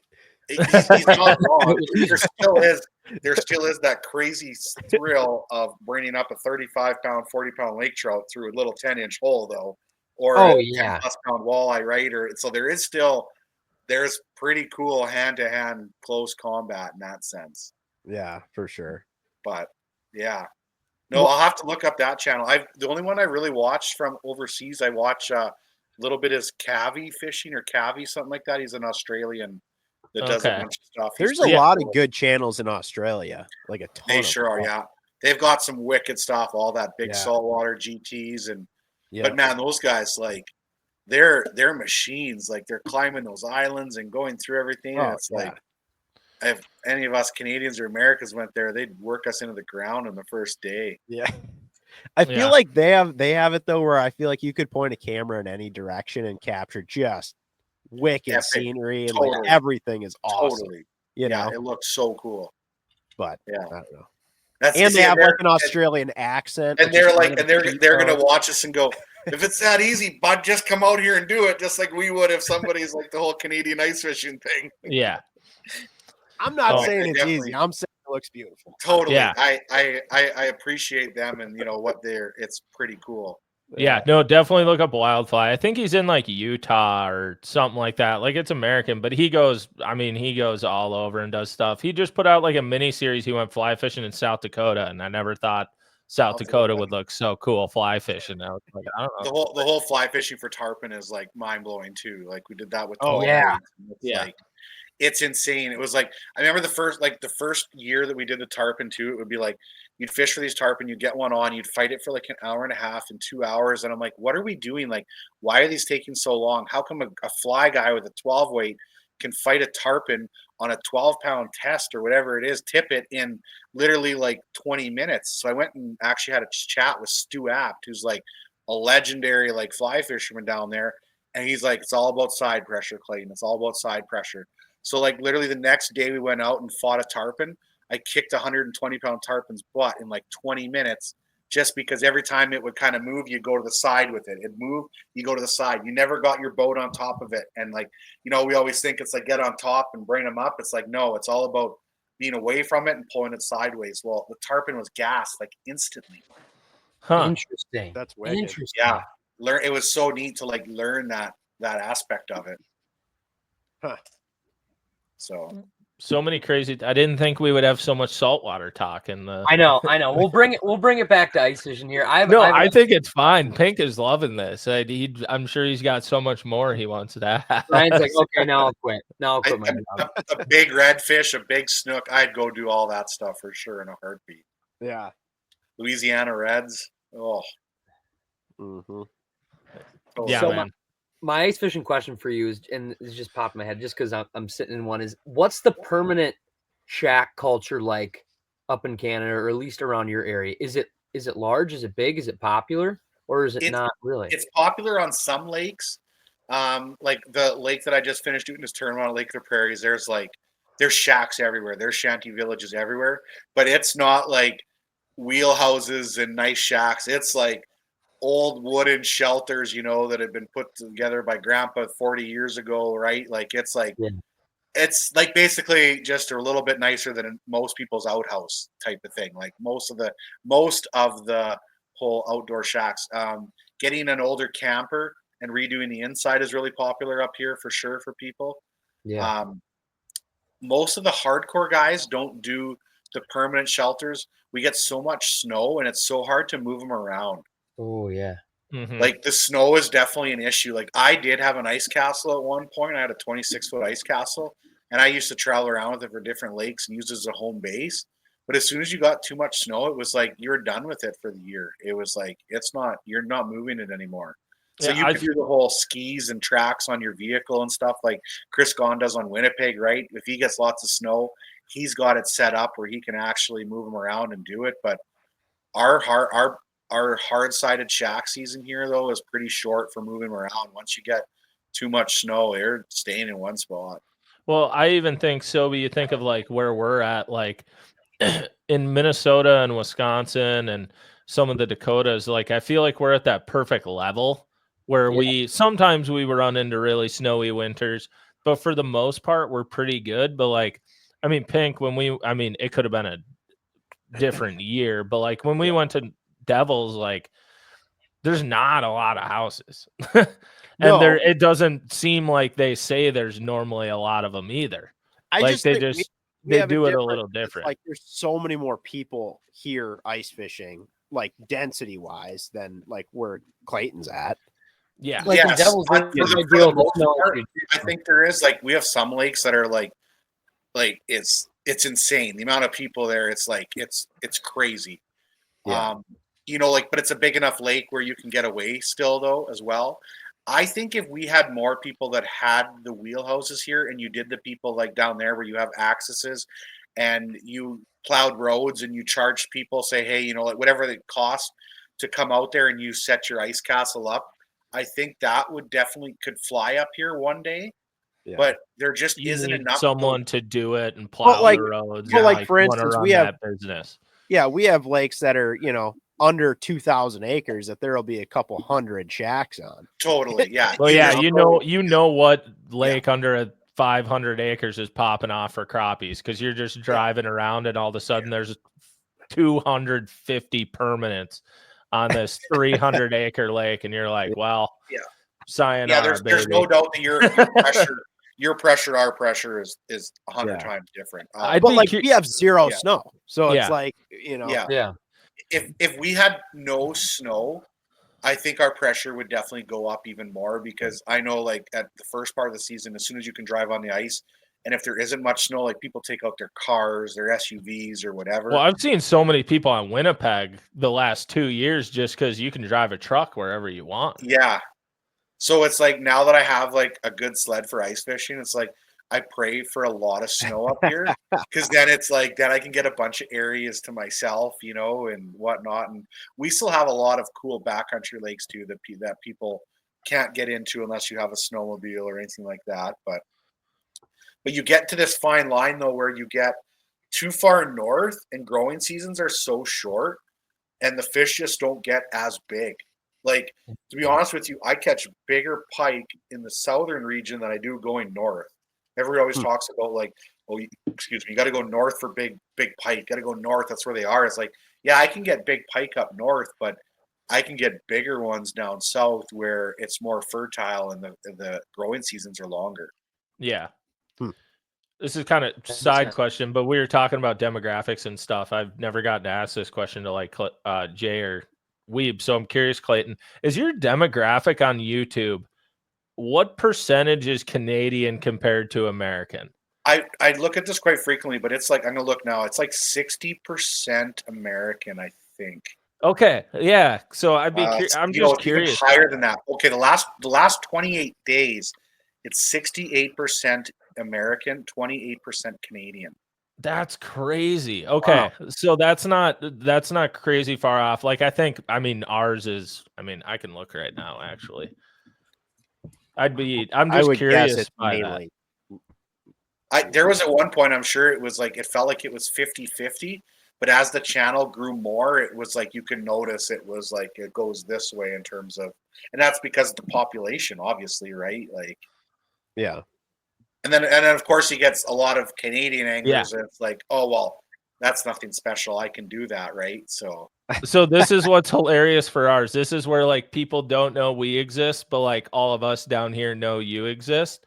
Like, the flip flop, right? Like the Canadians don't watch us. We're 95% US, 3% Canadian. Wow. Well, Clayton's never even caught a crappie, so yeah, like, he's catching lake trout and stuff. Who's watching that? Yeah, if I go lifetime. Yeah, I'd be curious what yours is. I just that popped in my head, and I was like, I wonder if his is like flip flopped the level ours is. Like, you know what I mean? Just like the other way in terms of country. Yeah, I can't find the percentage for lifetime, but lifetime views for the States is 15.5 million, and for Canada, lifetime is 7.3 million. Jeez, that's crazy. That's so many views. At least I feel like it's not even that many compared to like, what Jay does or whatever, right? Like, yeah, but that's still, it's still so many. That's just a looking lot. at, But yeah, so yeah, it's more. We definitely I have a bigger, which kind of, it's really good for my I don't want to call this my whatever my job is, my business. Yeah. Good for my business. Good brain fart, like it's good for my business because the American companies still want to work with me, even though I'm from Canada, because I still have an American reach and a Canadian reach. So it helps in that sense. Where if I just had the Canadian reach, they're not going to be interested because the amount of stuff that gets sold in the States to Canada is like, it's ridiculous. I remember when I was doing some stuff with Savage Gear at one point, and he's like, Clayton, he's like, be honest with you, he's like, we're thinking about just dropping the whole Canadian market because it's such a small share to what everything is. So I guess it makes sense. It's just interesting to see those translations. Did you look yours up, Sobi? I did, yeah, and it seemed consistent even from last 28 days to 90 days. It's like 89% United States, 99.2% Canadian. Yeah, so you're kind of ours is more extreme, but like you're on that same level of like Canadians don't even know Sam Sobi exists. It'd be interesting to see if you guys get some more collabs with Canadian YouTubers to see if the Canadian side would climb at all. Yeah, I think so for sure. 100%. That would be something to be just something to explore. I guess I'd never really dove into that and seeing how different it is, because like I said, everyone down here, like you talk ice fishing down here, everyone knows Clayton Schick, but up there, if you talk about ice fishing, nobody knows Sobi or the Crappie Chronicles. Which I think what I mean. Like we don't have crappie, so evident. So everyone's like, go to Canada, go to Canada, go to Canada. I'm like, I just talked to Clayton Schick, and he said he hasn't caught a crappie in his life. So not even I should not go down this road. Don't come to Saskatchewan, I'll tell you that much. That's funny. Like, literally where I am, it's like within a 4-hour radius, it's like walleye or pike. Like that's it. Like I guess there's a couple trout lakes, maybe with a couple hours, but You got Yeah, largemouth bass or smallmouth? Yeah, what about largemouth? I have one largemouth bass lake that is 3.5 hours south of me, and it's got like this ridiculous average of like 4-pound largies. Oh, Like, I remember I sounds did one of fun. the J-verse clays I did. He's like, well, I said, let's do a largemouth bass. And he's like, well, that's not fair. I'm like, no, Jay, I got a lake that's pretty good, right? And I smoked him. Like, it wasn't even close to our only lake in Saskatchewan that's got largies in it. And it's pretty good. That's funny. Oh, God, I don't crazy. think I saw that one. I gotta watch that one. How did you catch it? It was a couple years ago. And I'm like, dude, I like at that stage, like I've been largemouth bass fishing. Like, I think I did 2 trips before. I did one to Texas, Mexico border with Jay, and I did it, of course, with Mark Tully, and got lucky and got a giant 8.5-pound largie. So it was pretty cool. But I'm fishing. When I first started fishing for the largest here, it was like everything was like a flipping jig and that's it. And then I was like, oh, what's this whole like Senko wacky worm thing? And I'm like, this is easy to catch them. Like, What you learned about this and then somebody's Senko? like, well, did you use it weightless? And I'm like, well, you don't need a weight for them. I'm like, this is amazing. What a dumb fish. Just need a piece of plastic floating down. Yeah, right. I was like, this is easy. No, it's pretty cool. No, that's I used to like try to go down to that lake for like once every spring and do a trip, but I've been down there for like 2-3 years, so it's probably time to go back. Yeah, go wax them. They're fun. They're fun. Largemouth. Yeah. Well, largies. Something different, right? Like I'm sure you guys can relate to that, where it's fun to do something different once in a while. Doing the same thing over and over can get really repetitive, right? Like, buddy, you're talking to a guy who's filmed crappies for 5 years. you must do something else though, too, right? Like anything. Not in the winter. Not in the winter. That's it. Not really. We've dabbled a little bit. You did some perch and stuff, and Ryan recreationally used to do a bunch of pike fishing and stuff like that. Not on film, but I tell you what, when we're out now, so like when we first started filming the series, it was like crappies. Then we got to like season 3 and we got to Maine and we ran into that perch bite that one day and we were like, I'm going to catch these perch. And it's turned way more into leaning into like you run into something and you're like, well, I'm going to dabble with this and see what this is about. So when's the Canadian version coming? When are you going to Canada to do it? You just told me you don't have crappies. In Saskatchewan. Northwest Ontario and Eastern Manitoba is full of them, apparently. So, okay, this always confuses me. Yeah, like you should go to the angle. Everybody always says Northwest Ontario, and I think that's like way up here. And realistically, people are referencing Northwest Ontario as like just north of Lake of the Woods. Yeah. And I'm like, that's Southwest Ontario. Like, why are we like saying West Northwest Ontario? Wouldn't it be? Yeah, but like you get what I'm saying? Like everyone's like, yeah, totally. go to Northwest Ontario. I'm like, dude, that's 2 hours north of the border. How is that Northwest? Like we've just skipped like the Southwest Ontario. I would tend to agree with you, and I think it's just because it's one of those things where I look at the map now and it's like, you know what? It's because there is no west almost. It's like there's but it goes south. It goes south the further east you go. It loops like way down. Okay. That's why. Okay. You just in your mind delete that whole part of Ontario. Probably. Because you're like nothing happens there.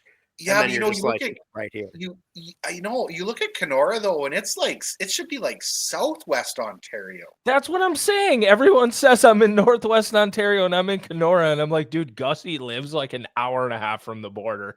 How is that Northwest? Because Canada is huge. I would agree. I feel like Kenora should be just literally listed as Western Ontario or Southern Ontario. Yeah, but like Lake Ontario is way south. Is like literally like Toronto and all those. Okay, yeah, that's fair. So west is fair. I just don't get how it got the north distinction. I should say that. I would agree with that for sure. And maybe it's because once you get like say north of Red Lake, I think in Ontario, not the Red Lake down where you guys are, right? Red Lake. Yeah, there's up there, only I'm one pretty Red sure Lake it's here, homie. Nobody's following you anymore. There's Everyone's currently in Washkish in their brain. so there's a Red Lake, Ontario. I think once you get past that, it's like nothing in Ontario just exists anymore. I think because it's like Neverland. There's a lake. You know, there's a lake called in Ontario. You know what it's called? Big What? Trout Lake. Like, let's go there. It probably has big trout. Right? It's probably got big trout. But yeah, it's like once you get certain north of Kenora, it's just like it's Neverland. So yeah, when you look at a map, I'd agree. It should be not be called Northwest. Maybe they distinct it as Northwest Ontario because, like you said, it turns into Never Everland. Yeah.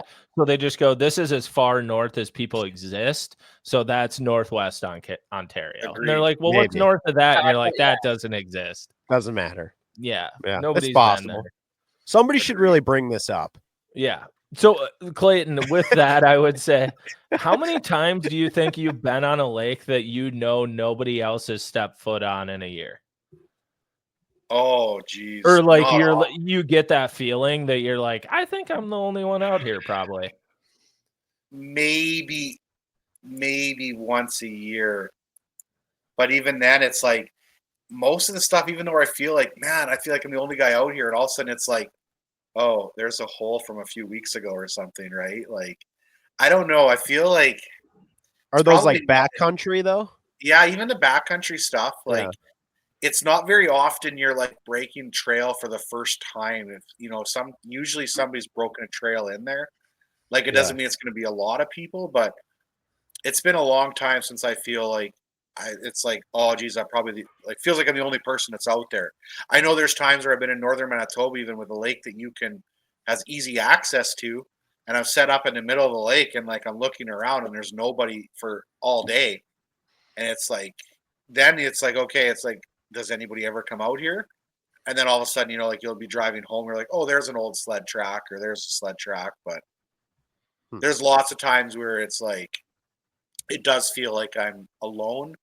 I also avoid people for the plague, like the plague for the most part when it comes to filming, just because I'd rather be somewhere where there's no people around, I guess, for the most part. So even though in one of my videos or something like that, it might look like I'm in an obsolete background, there's nobody around, I'm just 5-6 miles away from Shantytown or whatever, right? Like I'm just in the middle of nowhere. So Gotcha. Okay. So do you think those opportunities obviously exist? oh, for sure there is. Where There's you could definitely be like, yeah. I'm just gonna drive a snowmobile for 3 hours and here's some water, and I bet nobody's been here in 10 years. You would, and there's a good chance too that there won't be much for big fish in it either. You'll probably catch a pile of fish, but it's like a lot of those lakes feel like there's endless supply of fish in them, the northern lakes, but doesn't necessarily mean there's like big fish in them. Okay. Interesting. So Yeah. there's still that Easter egg might still be out there, but it's not sure. I spent a lot of time on Google Earth, like looking at different options and like areas to go. And like, if you dig hard enough on that stuff, you'll find a trail like into that lake somewhere that somebody's been. Nothing feels like it hasn't been untouched or unexplored ever. Huh. I would That's say. interesting. Like, unless you start to go like really far north to like north of Athabasca, even where you're like way up there. Have you thought about doing like, I mean, you dabble way more in ice camping than I think any of us do. And I will say I give you tremendous props for it. Sobi just timed out here. I'm sure he'll be back, but he was ice camping the other day and I was on the phone with him and I was like, that just sounds like something I don't want to do. Like it sounds like so much effort. But is that something you've thought about like for a week series or something, being like, I'm just going to go to nowhere, super remote, and just the problem with that is you end up needing a lot more supplies when it comes to something like that, like especially if conditions are harsh, because you need so much propane to keep everything warm for that long. And then the filming side of it too would be so hard because it's like you need batteries to charge batteries when it comes to that. So it's like you obviously could take a generator with you, but then you're hauling more fuel too and whatnot. So I would be up for like going for it in that sense, but not even filming the adventure. But it is a lot of work. Like, and the colder it is, the more work it is too. Like, Yeah, I feel that. You know, so with like all, because you do like a lot of these other adventures and stuff too, but like it's, you know, when you're going to film specifically like videos, like I don't know. I mean, I'm sure you have plenty of days where it doesn't go the way you were expecting or whatever. But like, how are you like game planning these bites and stuff? Like, do you have like maybe like a list for your season that you're like, if I get these conditions, I'm going here, here, and here? Or like, how are you determining like lake trout, walleye, whatever, and still being successful catching like big ones? Yeah, a lot of it is from past season stuff. Like, you can almost put that in the bank where it's like, okay, if you got onto a big walleye bite at this time of year, you can usually duplicate it in the future around that same time, same lake, everything, it feels like. Of course, you got to have good weather, moon phases, all that, but you just keep it all upstairs. I should keep a journal or whatever, right, to write stuff down. So there's like in December, I always usually do like the same walleye trip, you know, for like 2 weeks, go over to Last Mountain Lake and put the time in there. Lake Trout Lake in northern Manitoba, same thing, right? Like generally but then when I'm like, once I succeed at something, then I'll start to explore around a little bit and do different things and try to figure it out. And even though maybe I'll fail or I'll finally at the end of the trip, like figure it out, I'll come home and Cindy will be like, well, was it a wasted trip? And I'm like, no, it's not a wasted trip. I learned where I don't want to be next year for that week, or remind me when conditions get to minus 35 to not go do that again. Right. So it's all a learning thing. And I always preach any of that in my videos. It's like time on the water and experience is better than anything else. So the more you do it and get on those big bites, it's like you can usually duplicate them year after year and repeat it. Usually it's not very often where it's like it was a one-off fluke. So you're just remembering everything, right? Like, and then planning your schedule around that.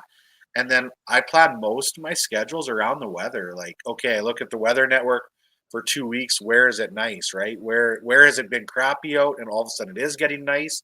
Because maybe that's the area where I want to go to, right? Like weather forecast, Google Earth, weather network, the Manitoba. So you might Master not want to Angler dive app. into it, but I'm curious on like the Canadian side of things. What are you looking for on Google Earth for the winter? For the winter, Yeah, like what are you know what I mean? Maybe there's some secrets there you don't want to divulge, but they're like, I'm just curious on that in the sense of like we're used to looking at lake maps, and we use Google Earth a lot for our backwater crappie bites and stuff like that. But what are you looking for in these like glacial lakes? I'm looking Google for Earth-wise. the ways, usually a lot of it, I'm looking for the way the water flows more than anything. The inlets and the outlets. And then like try to like figure out through that lake where some of the main currents might be, the main travel areas for routes. Yeah, I right? suppose you guys got a ton of current. Yeah, so a lot of these fish, like they're traveling in that certain thing. So maybe it's like it's an island in the middle of the lake, but it's like here's an outlet on one side and an inlet from the other. It's like, does that kind of match up somewhere in there, right? Like that current system. Where's the main current in there? And if you look like if you could match that up with a Lake Master map, you'd almost see that where some of the deeper water goes in certain areas. And it's like, well, that's probably the main current area off of there. Doesn't mean you're fishing in that current area, but maybe you're off of it somewhere on a flat. So current areas are huge because current areas transfer most of the life in the water, right? Whether it's the bait fish, the big fish, whatever. It's like, current's huge through a lake, and it could be a bay that's a mile and a half off of the current, but it's like, okay, so I usually start there. I usually start with any of the lakes on Google Earth. I look for the inlet and the outlet and the way the lakes flow for the most part. Yeah, no, that's sweet. We don't have, I mean, we have some like current base and flowages and stuff like that, but we don't have anything as notable as like, I just think of, I mean, it's open water, but like more Canadian glacially. Like I had a tournament this last year on Kabetogama, which is right on the border by Rainy, and the amount of flow that is in that lake, you're like, whoa, compared to fishing like, you know, leech or gull or whatever. Like we don't necessarily have to deal with that as much. Where I think in those Canadian Shield lakes, like you guys just, I mean, even when I was filming Muskies with Jean-Paul Tessier, up on Lake of the Woods. We ran, I don't know, I have no idea where we were, but somewhere way up north, and you're going through these narrow areas, and like he stops so I can film a B-roll thing, and I'm looking at the water on shore, and you can just see it raging, and you're like, I'm in a lake right now. It's just a little weird when you get up to the Canadian Shield Lakes compared to down here. There and most it's obviously I don't have any experience on your lakes, but even Lake Winnipeg, yes, there's lots of current flow in the Red River and it's heavy. When you get out to the lake, there's not as much current flow, but there's still current flow. If you ever want to test if there's any current flow, just look at your live scope and drop down a line with the treble hook or whatever, and you'll see it, go to one side. Almost on any lake I've ever been on, it drifts to one side just a little bit. So even though the current's not pronounced that much, it's likely there somewhere. And it's going to be stronger on days that it's windy. It's going to be stronger on days with higher moons, right? The moon affects all of that, tidal control, whatever. So you're going to have heavier current moving when it's full moon stuff, right? Like, I need to look way more into that on the lakes around us. That could be a puzzle piece I'm missing for these Lake crappies. Winnipeg, the way it sets up, it's like, everybody says, God damn it! Now we got another factor to put into here. It might make it a lot easier, though. That's next. I'll go out tomorrow. The Griff and I are going out tomorrow. I'm just gonna have a treble hook on a spooler. I'm gonna drop it down. He's gonna look at me like I'm crazy and be like, I don't know. Clayton said to look at what way it's going. But that's like the first. He's like, I'm gonna try some Canadian stuff right now. Yeah, I look at Griff. I'm like, well, it's going to the left a little bit. He's like, what does that mean? I'm like, we should just go home. He just said to look and see which direction it's going. I don't know where to take it from here. Okay, so that's like I'll get more into the current thing right away because that's such a deep subject in my mind. But it's like, so then the next stage of the Google Earth is like when I'm trying to find the inflows and the outflows, then you start to look at like islands that have reefs off of them where it goes into the lake, like an underwater point or whatever, right? So you look for what you guys would for a lot of that stuff too. Obviously, if I was going to look at a crappie lake, I'm probably going to look for where are the big main lake basins, right? Like something like that. So, but the current thing though is like angles. You ever notice how this might not apply as much as ice fishing, but like open water fishing, especially you being a big musky fisherman, Pink. The angle is so important when it comes to that fish, right? Like the way that you present a bait to a muskie or a pike, right? Like the head on is the worst possible angle you can ever give any fish, right? So it's always like a side angle, right? Like for pike, I find if a pike is going this way, the best angle is like coming just a little bit sideways and then front of it, right? To be able, so that pike can profile that whole bait. So he can figure out how big it is, how hard does he have to attack that bait, etc.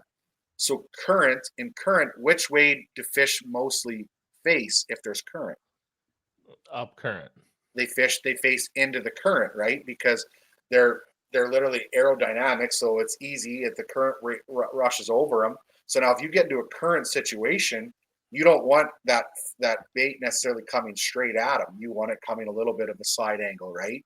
Like I know when guys are fly fishing, they're obviously drifting a nymph or something with that current and trout are coming up and hitting it. But like a pike, a muskie, or predator fish, they don't want anything coming at them. So they're going to usually sit up current facing.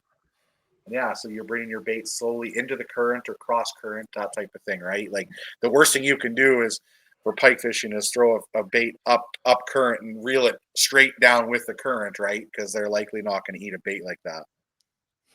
So.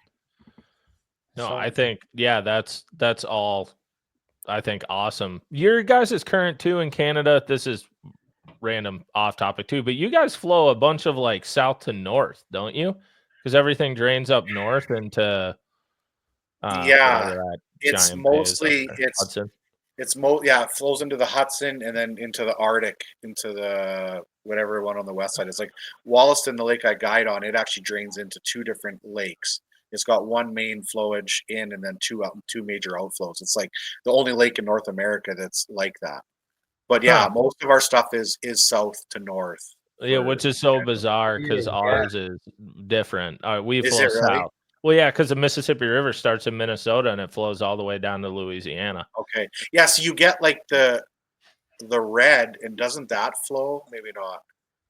The red flows north from Fargo up, yes, but that's like kind of the only. Well, and then Rainy flows.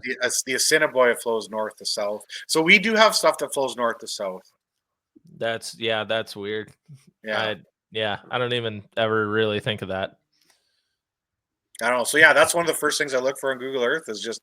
Then you're looking for back bays, things that might be interesting. Just I don't know. You're looking for anything different. Sometimes even boats.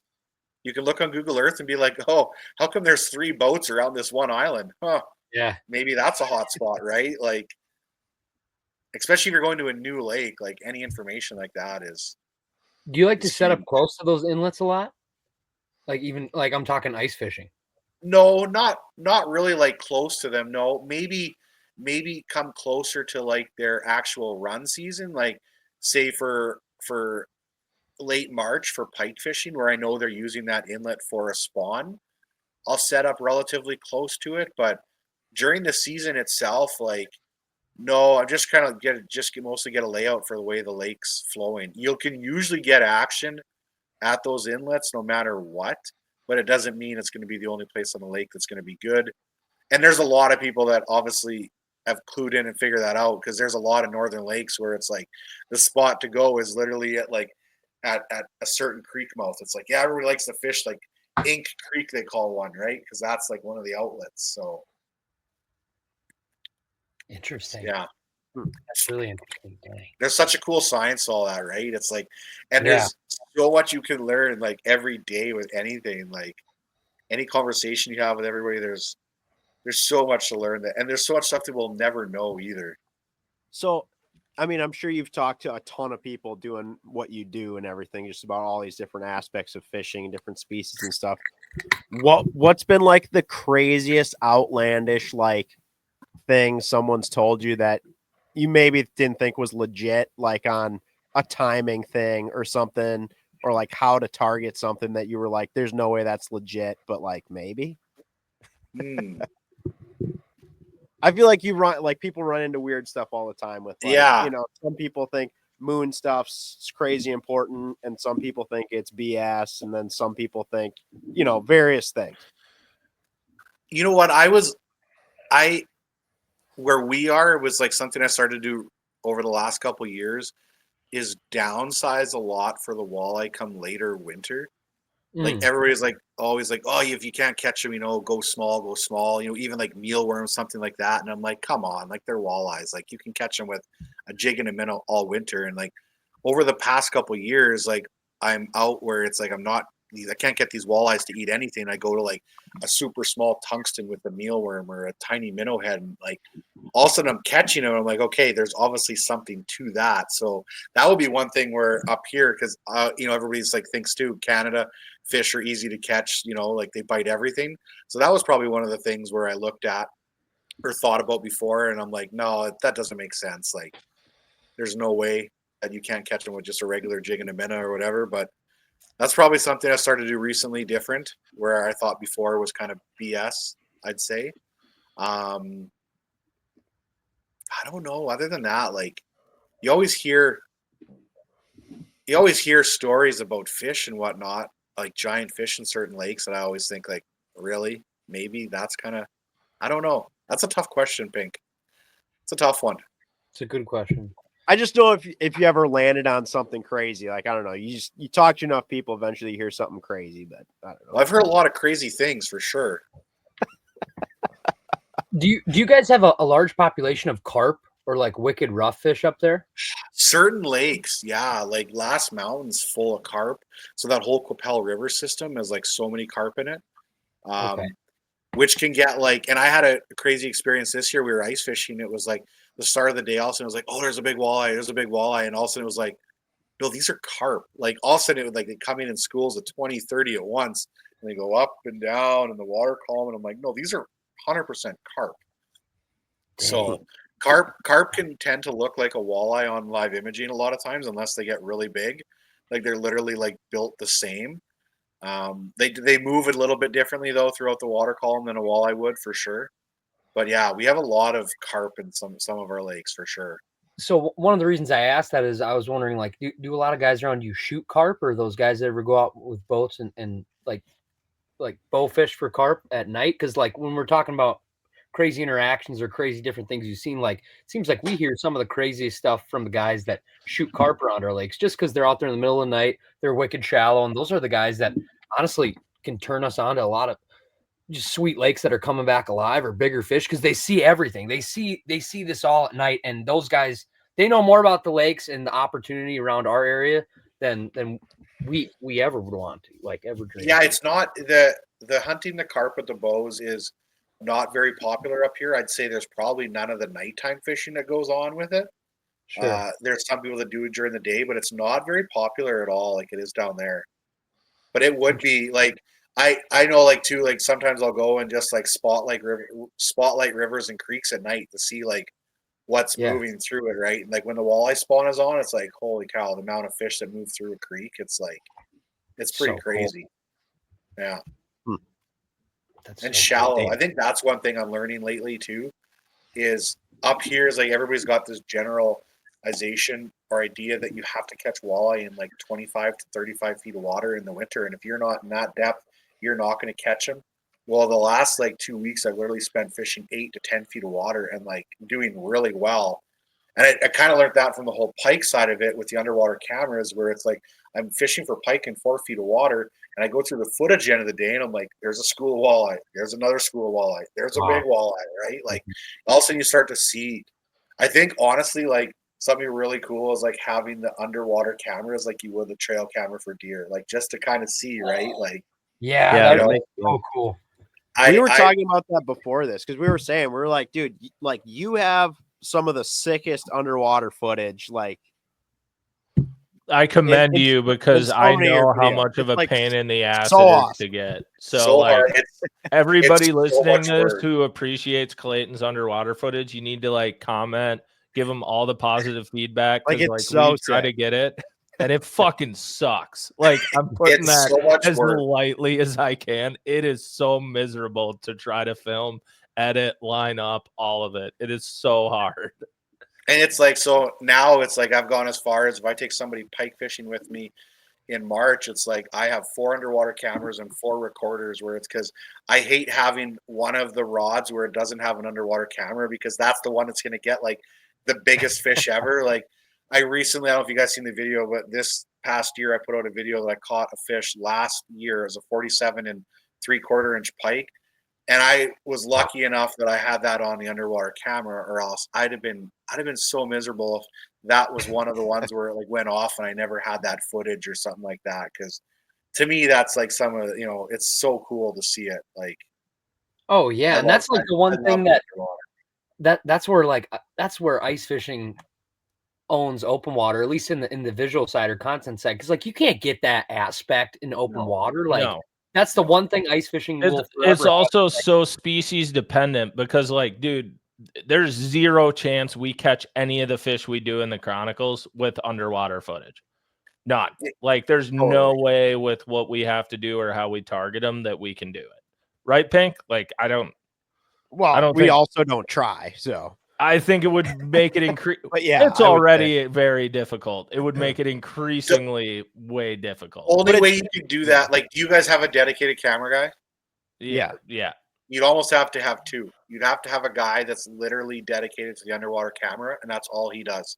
Is he drills a hole once you start fishing, drops the underwater camera, tries to get your jig on the shot a little bit or whatever, looking, because obviously you're catching a lot of your crappie suspended and they're chasing or whatever. Where underwater camera, for the most part, you set it up and it has to be sitting there and that's it.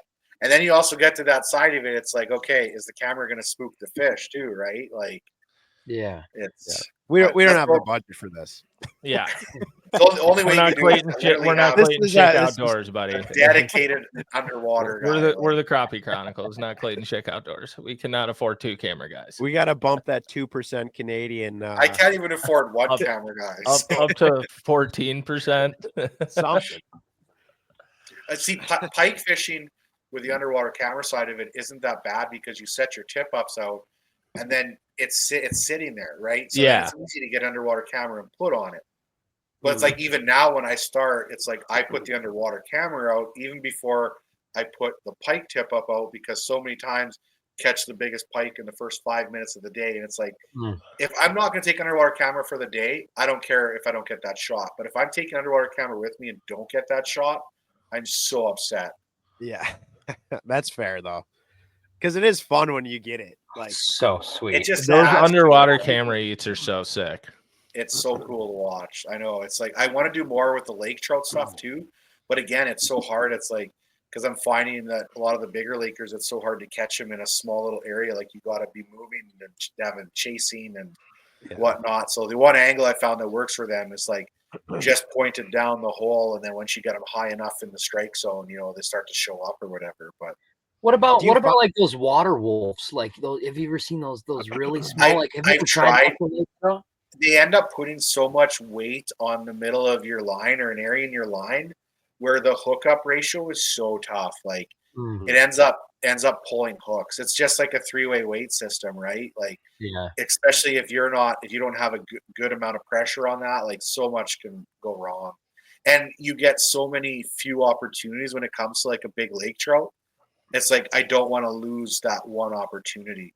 Like I have so many things I want to do for a big lake trout. Like I want to do a big sight hole. I want to do the best underwater footage for it. But it's like when I go out, I'm like, okay, I've got 5 days to make this happen. The first thing is like I just got to get one good laker on film, and then we'll branch off. And then all of a sudden you have like a really good day, and it happens, but it might not be till the fourth day, and then by then it's already over. Or maybe it happens right away, and then for 4 days nothing else happens. But it's like if I go for those 4 or 5 days and don't get anything because I was trying to swing for the fences, it really feels like you've like missed an opportunity.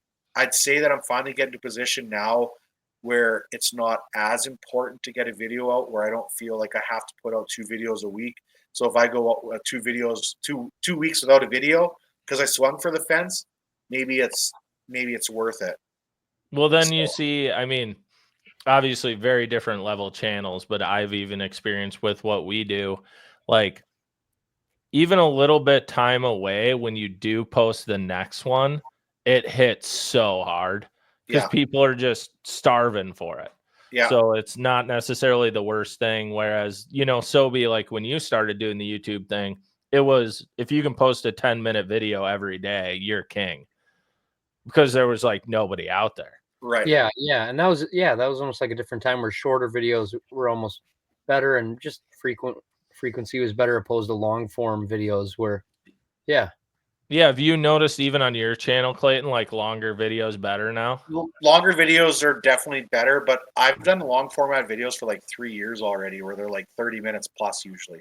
Yeah, that's So, like all our videos. Yeah, it's definitely they seem to be better, and that's the things where it's like now I think about it's like, and I'm glad I'm having this conversation with you guys because it makes my head spin a little bit and be like, stop trying to worry about putting out 2 videos a week. Like if you could just get one cool one, you know, once every 2 weeks, because I've got some fun ideas. I just need to do it, but usually the fun ideas are more time consuming and a bigger challenge. Yeah. So, Oh, for sure. Definitely feel that. But yeah, it's I don't know, it's ever changing, and I think everybody's kind of got their own niche in things, but like, yeah, I mean, you're like we talked about, your underwater footage and some of the stuff you do is just awesome. So when you go out to set for a video, like say you're lake trout or walleye, I guess big walleye fishing, like what do you decipher as like a good day? Like, are you aiming for like 5 or 6 fish? Are you trying to get 1 or 2? Like, you know what I mean? Like kind of how do you gauge, like, I mean, we've all filmed videos different ways where like you get to it and you're like, okay, I got everything I need right now. Like if I get a big one, cool. But what's your goal when you're going out there to try to tell your story? The perfect day, like the walleye day for a video, would be like 5 to 10 fish and 1 fish over 28 inches. Like if that would be like a goal. For my recent videos, the last 5, I only caught 1 fish over 26 inches in the 5 videos, but I was able to tell a story with the whole competition side of it. So that's different. But if I'm going just to film, like if I'm going on a walleye trip with Adam or whatever, it's like to have a successful day, it's like I want to at least have 1 fish over 28 inches and then like 5 to 10 walleyes to go with it. Probably. Yeah. Like Yeah. So about the same thing. Yeah. Like one kicker fish, right? You know, your kicker fish for the day. Hopefully it comes right at the end, not right at the beginning. Yeah, 'Cause there's nothing usually, worse you know, than you catch it right away and you're like sick. right? Totally. Everyone's quick. It's so Average it's view so, duration 4 minutes. yeah, it's Sweet. so different now from how we film things from when I filmed some old in fisherman videos back in the day where it was like they'd go out and they'd be like, okay, our objective right now is to get an opener, a closer, and then like some stuff in the middle. And I remember like this first day out, we get this gorgeous 46-inch pike, and I'm like, this is amazing. And he's like, okay, just so you know, he's like, that's our closer. And I'm like, what does that mean? He's like, well, that's the fish that like closes off the segment. Now we're working on an opener and everything else is just filler.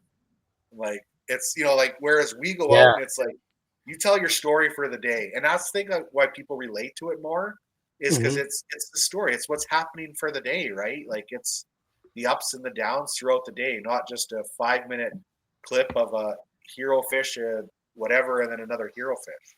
Yeah, I think that's why people have cling now so much to the YouTube side of fishing is like you can see the day as like, oh, this is how it happened.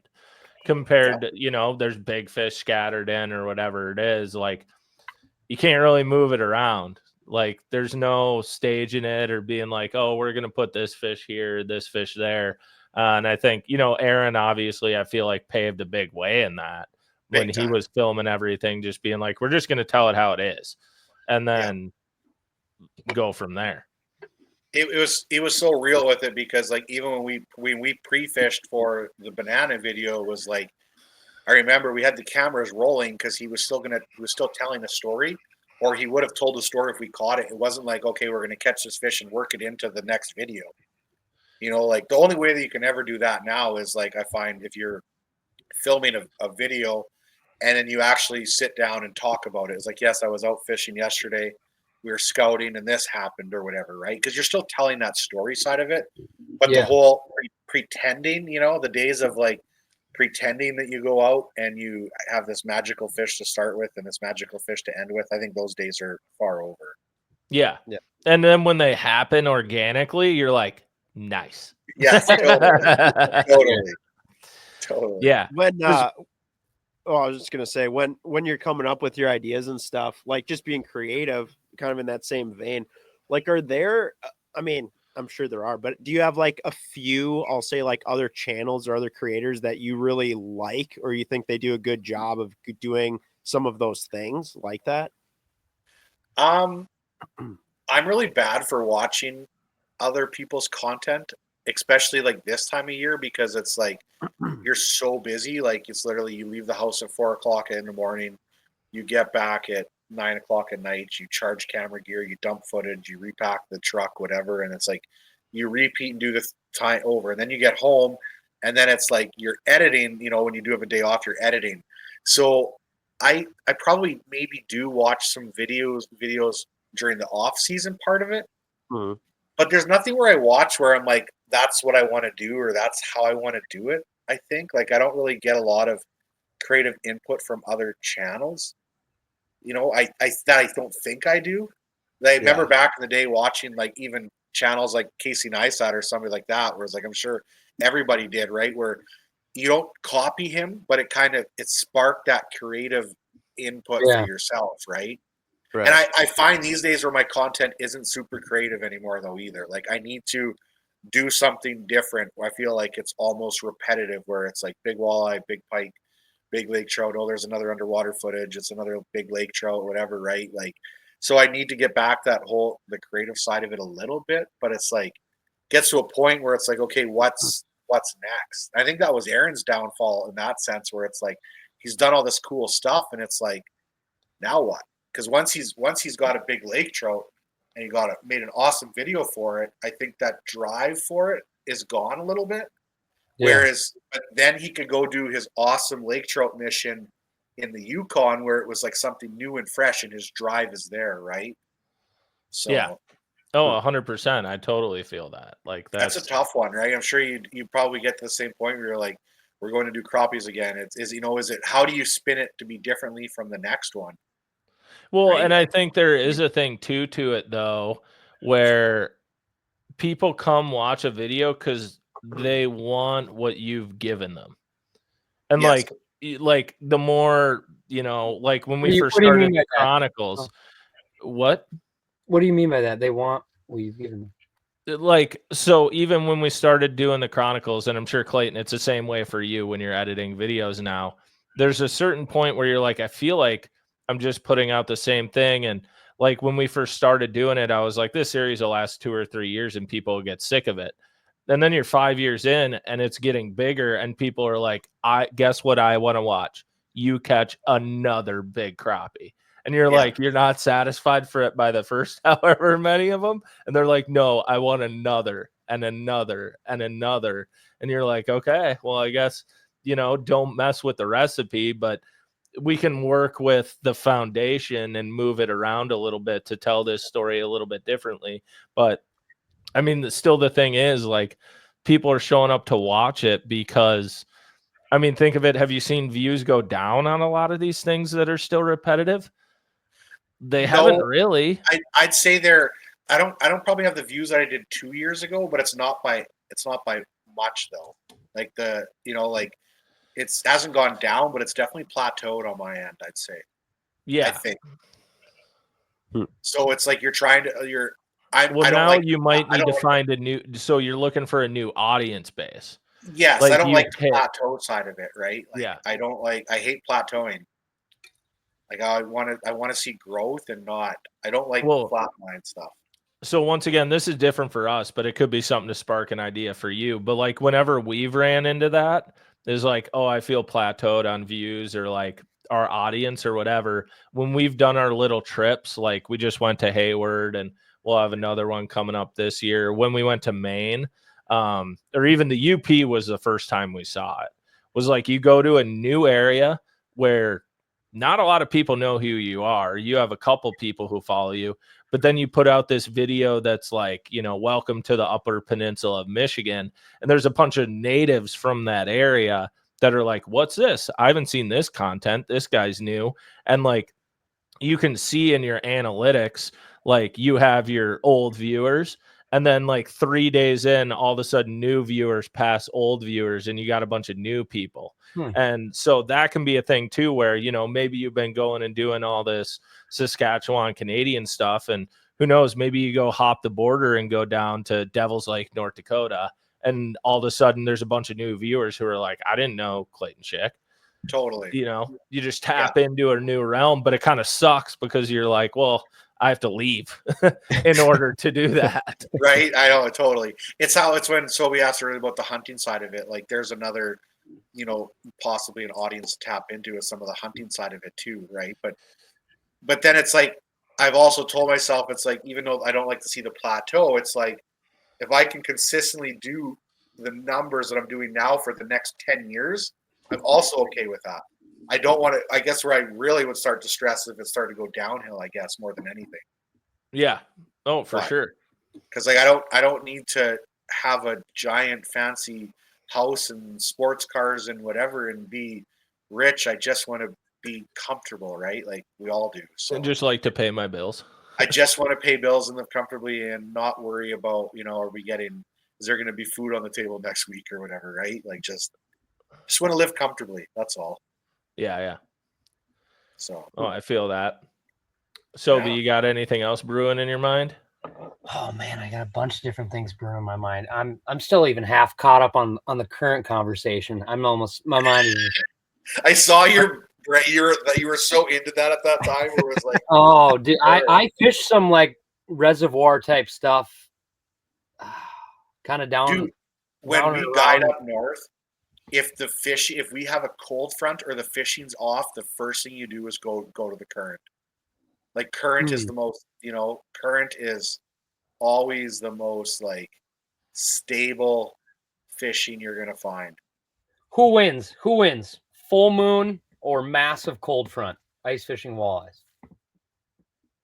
Who wins?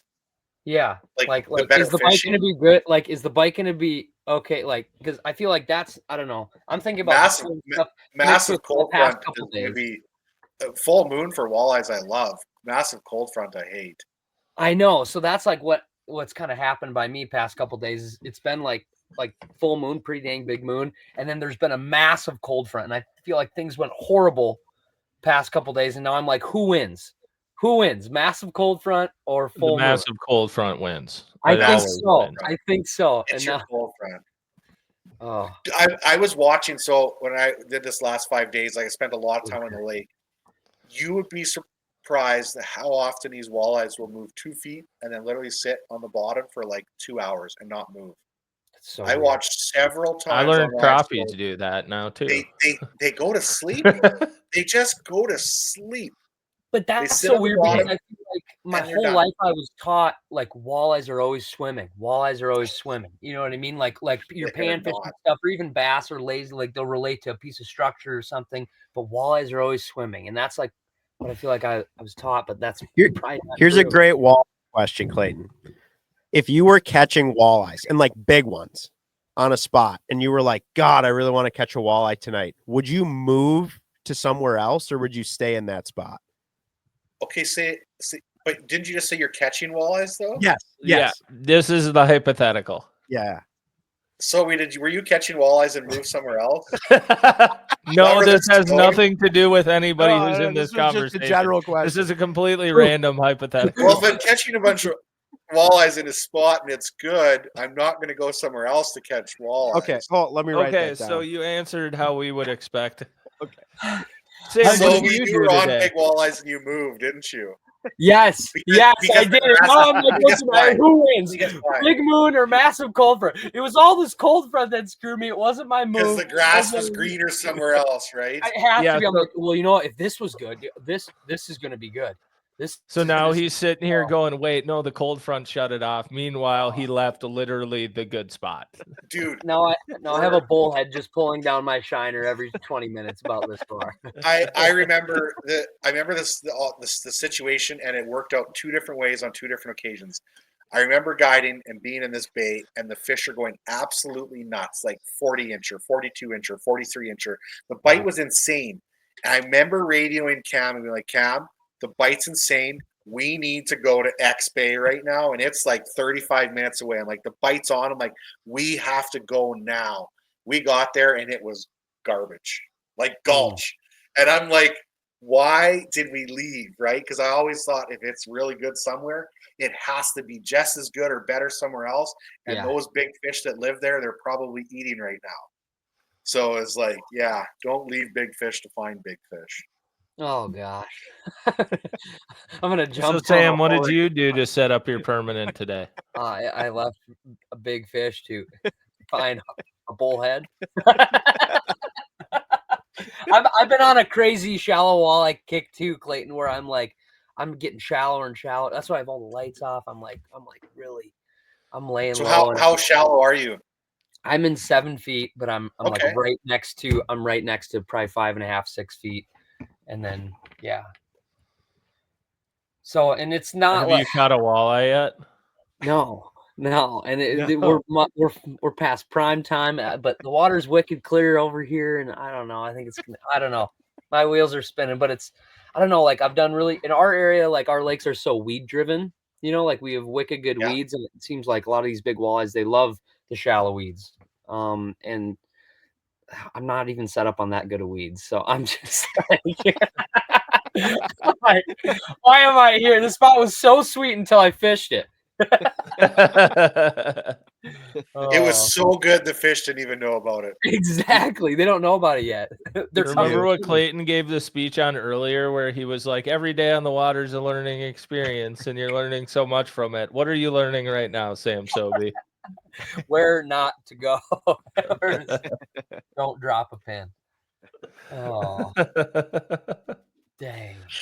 I love it. So you got any big plans coming up this winter, Clayton? Anything you want to divulge that you're thinking about maybe doing? Just get the people a little fired up? Or a wicked idea that you'd love to do that maybe you won't do for the next couple really weeks. want to do I want to sight fish a giant pike.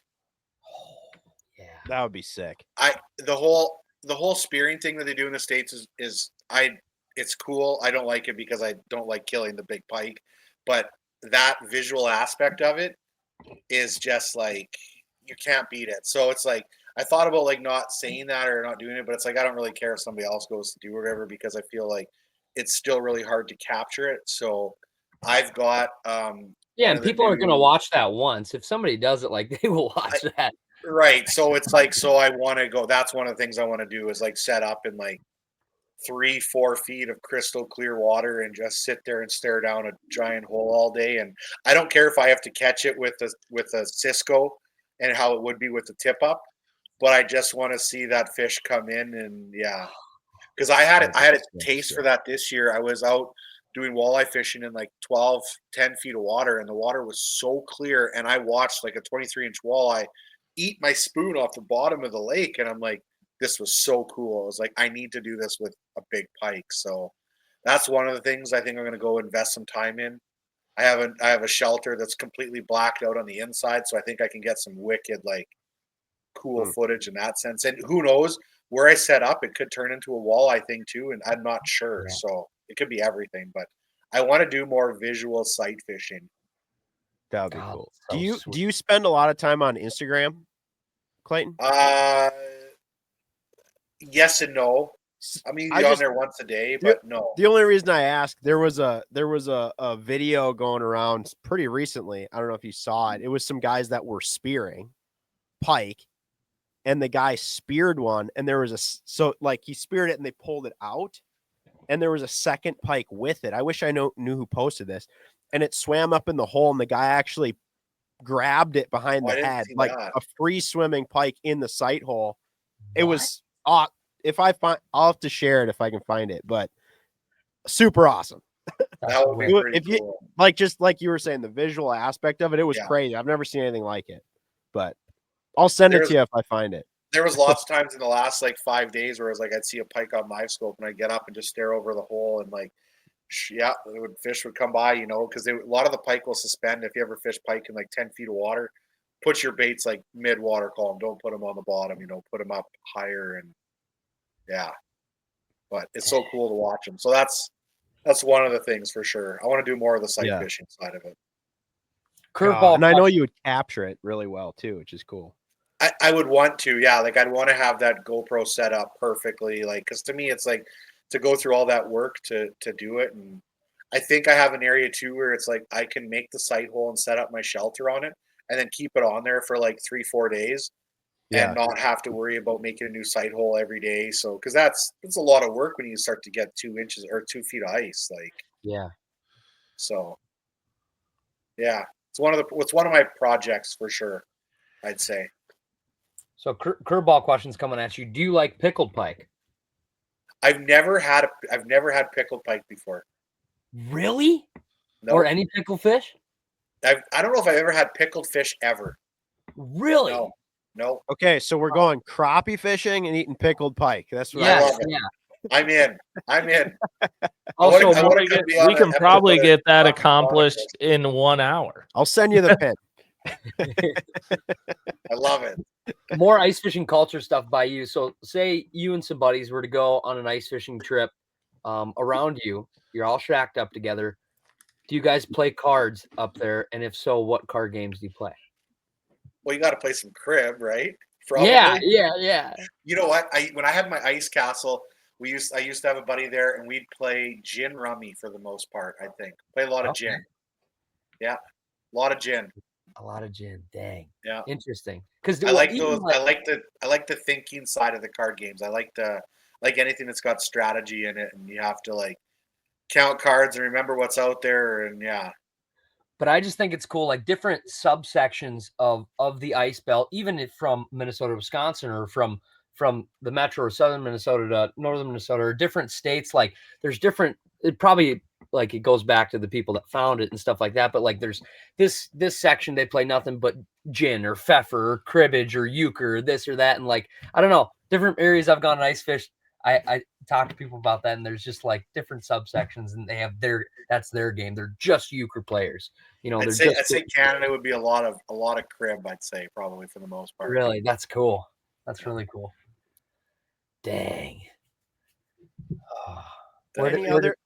any other like I guess alongside with like the games and stuff, any like in your area or just with your group of people that you know, family, whatever, do you guys have any like ice fishing traditions at all or anything like that?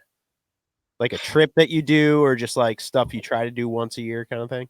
Not really, because the ice fishing side of it, like, so I never really started even ice fish probably until like 2011, 12. I used to be a big snowmobiler and used to go to the mountains and sled in the mountains all the time. And that was like my winter activity until I broke my leg really bad. I was like, okay, this is enough sledding in the mountains. Let's do some ice fishing or whatever. So my family never ice fished at all. They summer fished. Like my parents, my uncle, my aunt, my grandparents, like everybody fished, but nobody really ice fished. So it wasn't like I got into ice fishing when I was young.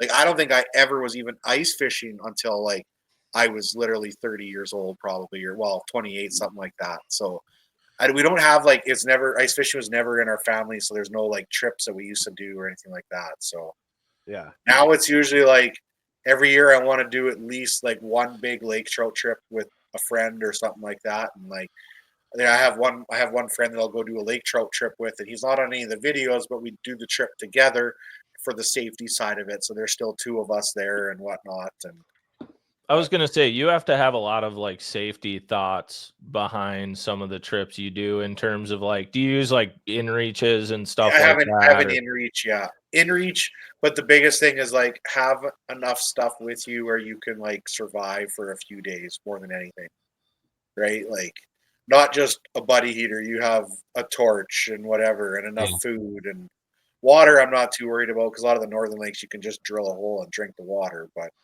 have you ever had a situation like where you've had something like that? You've had to stay out there for a bit and you were like, oh, I'm kind of up a creek without a paddle right now? Can't say I have. No, I really can't. Yet. I know. I thought about it coming, and it's like when it does, it's like, okay, does a guy film that side of it, or does a guy just like get through it and then tell a story with it, right? Like, yeah. I mean, you want 1 million views or not? Yeah, well. Sobi filmed a fake Stranded series. Well, yeah, you could just film a fake one. Sobi filmed a Stranded series with Peric and Mav, and they were lost in the 10-acre wood behind their house, and that did great. one of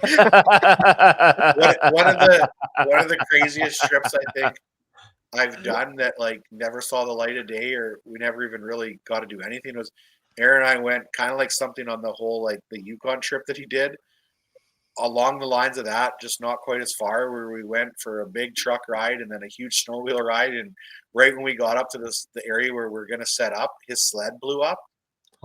We just took everything back to the truck and went home because it was like, there's two of us with all this gear in one sled. And all we could think about is, what if that sled quits too? Like, then we're hooped. So it was like, I remember leaving the house and like my parents being like, have a good trip. We'll see you in a week or two. And it was like, we showed back up like 4 days later. And they're like, why are you home already? Like, was fishing that good? And we're like, we never even wet a line. Like, oh man, that was one where it was like, yeah. So it can happen. I remember that time too, Aaron was like, John B would have made a video about this somehow. He wouldn't have fished and he still would have got a video from it. And I'm just like, yeah. So that was, I think, the first time I ever got introduced to John B was when he had, or Aaron had him on a video. That was when John B would have just been starting at that stage. Like he had less subscribers than Aaron at that stage when he was on Aaron's channel.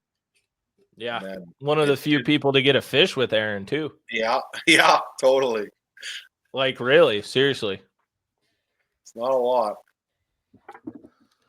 Dang. Yeah. So how did Aaron end up doing in his fish donkey tournament? Because Clayton, you won yours, correct? I won mine. Aaron was second in his. No, he was 30. He lost to Peric. Oh, he did lose to Peric? Really? I thought I saw that post that he lost to Peric, I believe. No, I'm sure he beat Peric. He beat Peric, I think. Yeah. He was behind Peric for a bit. I remember seeing that. So I'm like trying to help Peric through that and like get him, because all either of them needed was like a big pike. and Perrick got a 39 and a quarter or 39 and a half inch pike, and Aaron got a 37-inch pike, and yeah, that's all they needed. And it's like, that's going to show you how hard it can be. Like, and Perrick had 4 days, and he's like in northern Manitoba, like some of the best pike lakes where you can get a 40-incher almost every day easily. And well, he got close, I guess. He got a 39 and a half, but yeah, they were both just shy. Maybe Perrick did win. I'm trying to find it right now. Yeah. I can't remember. That even brings us back to what we were talking about earlier, though, is I feel like those fish donkey tournaments, they like whatever, it brings out a reason to do it and a reason to chase different species, reason to do this. And it's not just for a Perrick or an uncut angling, like for anybody who likes to fish. Like there's so many of those tournaments you can scroll through on Fish Donkey and find, and it's like just gives you a reason to kind of go, all right, well, if you got some buddies, let's all freaking get after it this weekend and at least try this.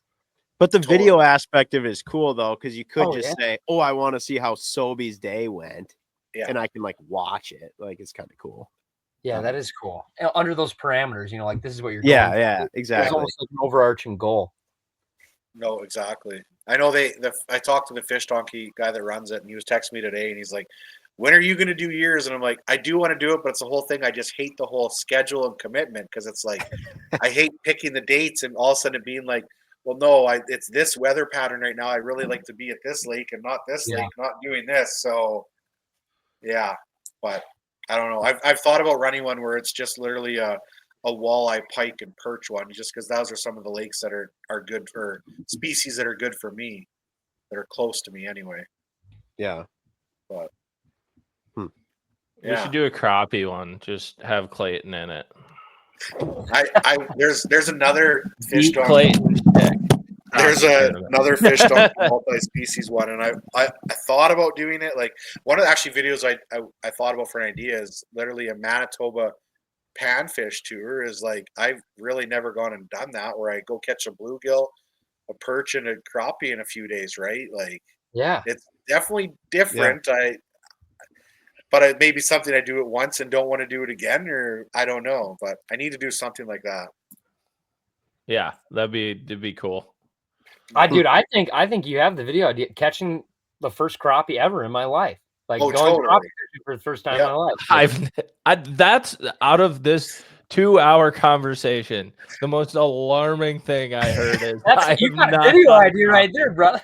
Like that is crazy. I just think it's such a prevalent fish. They don't got North America. I think at this point, I don't know how much I want to catch one because I think I enjoy saying I've never caught one ever in my life. That's even more of a novelty. Like, I've never had a puff of a cigarette in my life either. Like, Well, now you have 2 video ideas. Yeah, the thumbnail's gonna be Clayton with this big donkey just ripping a dart. He's gonna be Adam Griffith. He's gonna catch a crappie and then release it and be like, I think this is what I do now. Like I've smoked cigars and some other stuff, but I've never had a puff of a cigarette. Oh my god! Next thing you know, Clayton's gonna be on his 10th crappie video and just sitting there with a GoPro with a schoolie and a dart hanging out the side of his mouth, like, I got this. I always bug Aaron because I'm like, Aaron, I just got to get one 17-inch crappie and I'm good forever. Like that's all I need. Yeah, dude, me too. I'm good then. No, that's sweet. That's 2 video ideas right there. Perfect. Done. Low hanging fruit. I love it. Well, is there anything else you guys would like to ask Clayton, and then we'll have him on his way? He's been on here 2.5 hours, and we appreciate the absolute heck out of it, dude. Seriously, thank you so much. It's been awesome. I appreciate you guys having me. And if you guys haven't checked out his channel yet, Clayton Schick Outdoors, please check it out. His channel, check out his socials. He makes incredible videos, incredible. So thank you seriously for coming on. I finally got to come on. What do you say? The #1 podcast in all. Oh my gosh, we didn't open up with that, Clayton. Wow. See, Clayton remembers because he knows we are currently #1 outdoor podcast. Yeah, in the world for like a year, not quite a year, but we are currently the #1 outdoors podcast in the world, and it's all thanks to folks like Clayton that keep spreading the word. Yeah, our sponsors give us a big budget so that we can pay Clayton all this money to be here. And we have a Him massive and- reach in the United States and in Canada. So it's really kind of incredible that it spans. I only came on the podcast because there wasn't 15 minutes of ads before everything start talking. So Yeah. good. I just insert that after. We even forgot to talk about the name of this podcast. Oh shoot! Oh, No, it's great. It's been great to have you on, Clayton. I mean, you've been a guy where like, we have to have Clayton on eventually. So I'm glad we were able to make it happen. We'll have you on another time, I'm sure, and catch up. But yeah, Until I dude, catch a crappie. Yeah, not All until right, you yeah. catch. When you Well, catch a like- crappie, we will have you on for a 5-hour podcast, and I expect you to tell me every second of that day and how it happened. I will for sure. smoking a dart while you I do need that. a Oh, Ryan. Yeah, Yeah. yeah. I need a Actually, it's a Ryan good time. Pinkalla backwoods elk story that he tells that normally runs super long, but I need that for you telling me how you caught a crappie. Deadly. Oh, perfect. Yeah, man. Awesome, No, that's boys. awesome. You boys got anything else, or are we all good? No, just a huge thank you. Seriously, Yeah. Thank you so much. This was really fun. No, thank All you guys. I enjoyed it. It's Well, awesome. yeah. Then till the next time, I guess we'll see y'all in 2 weeks. Peace. Bet. Take care. See you.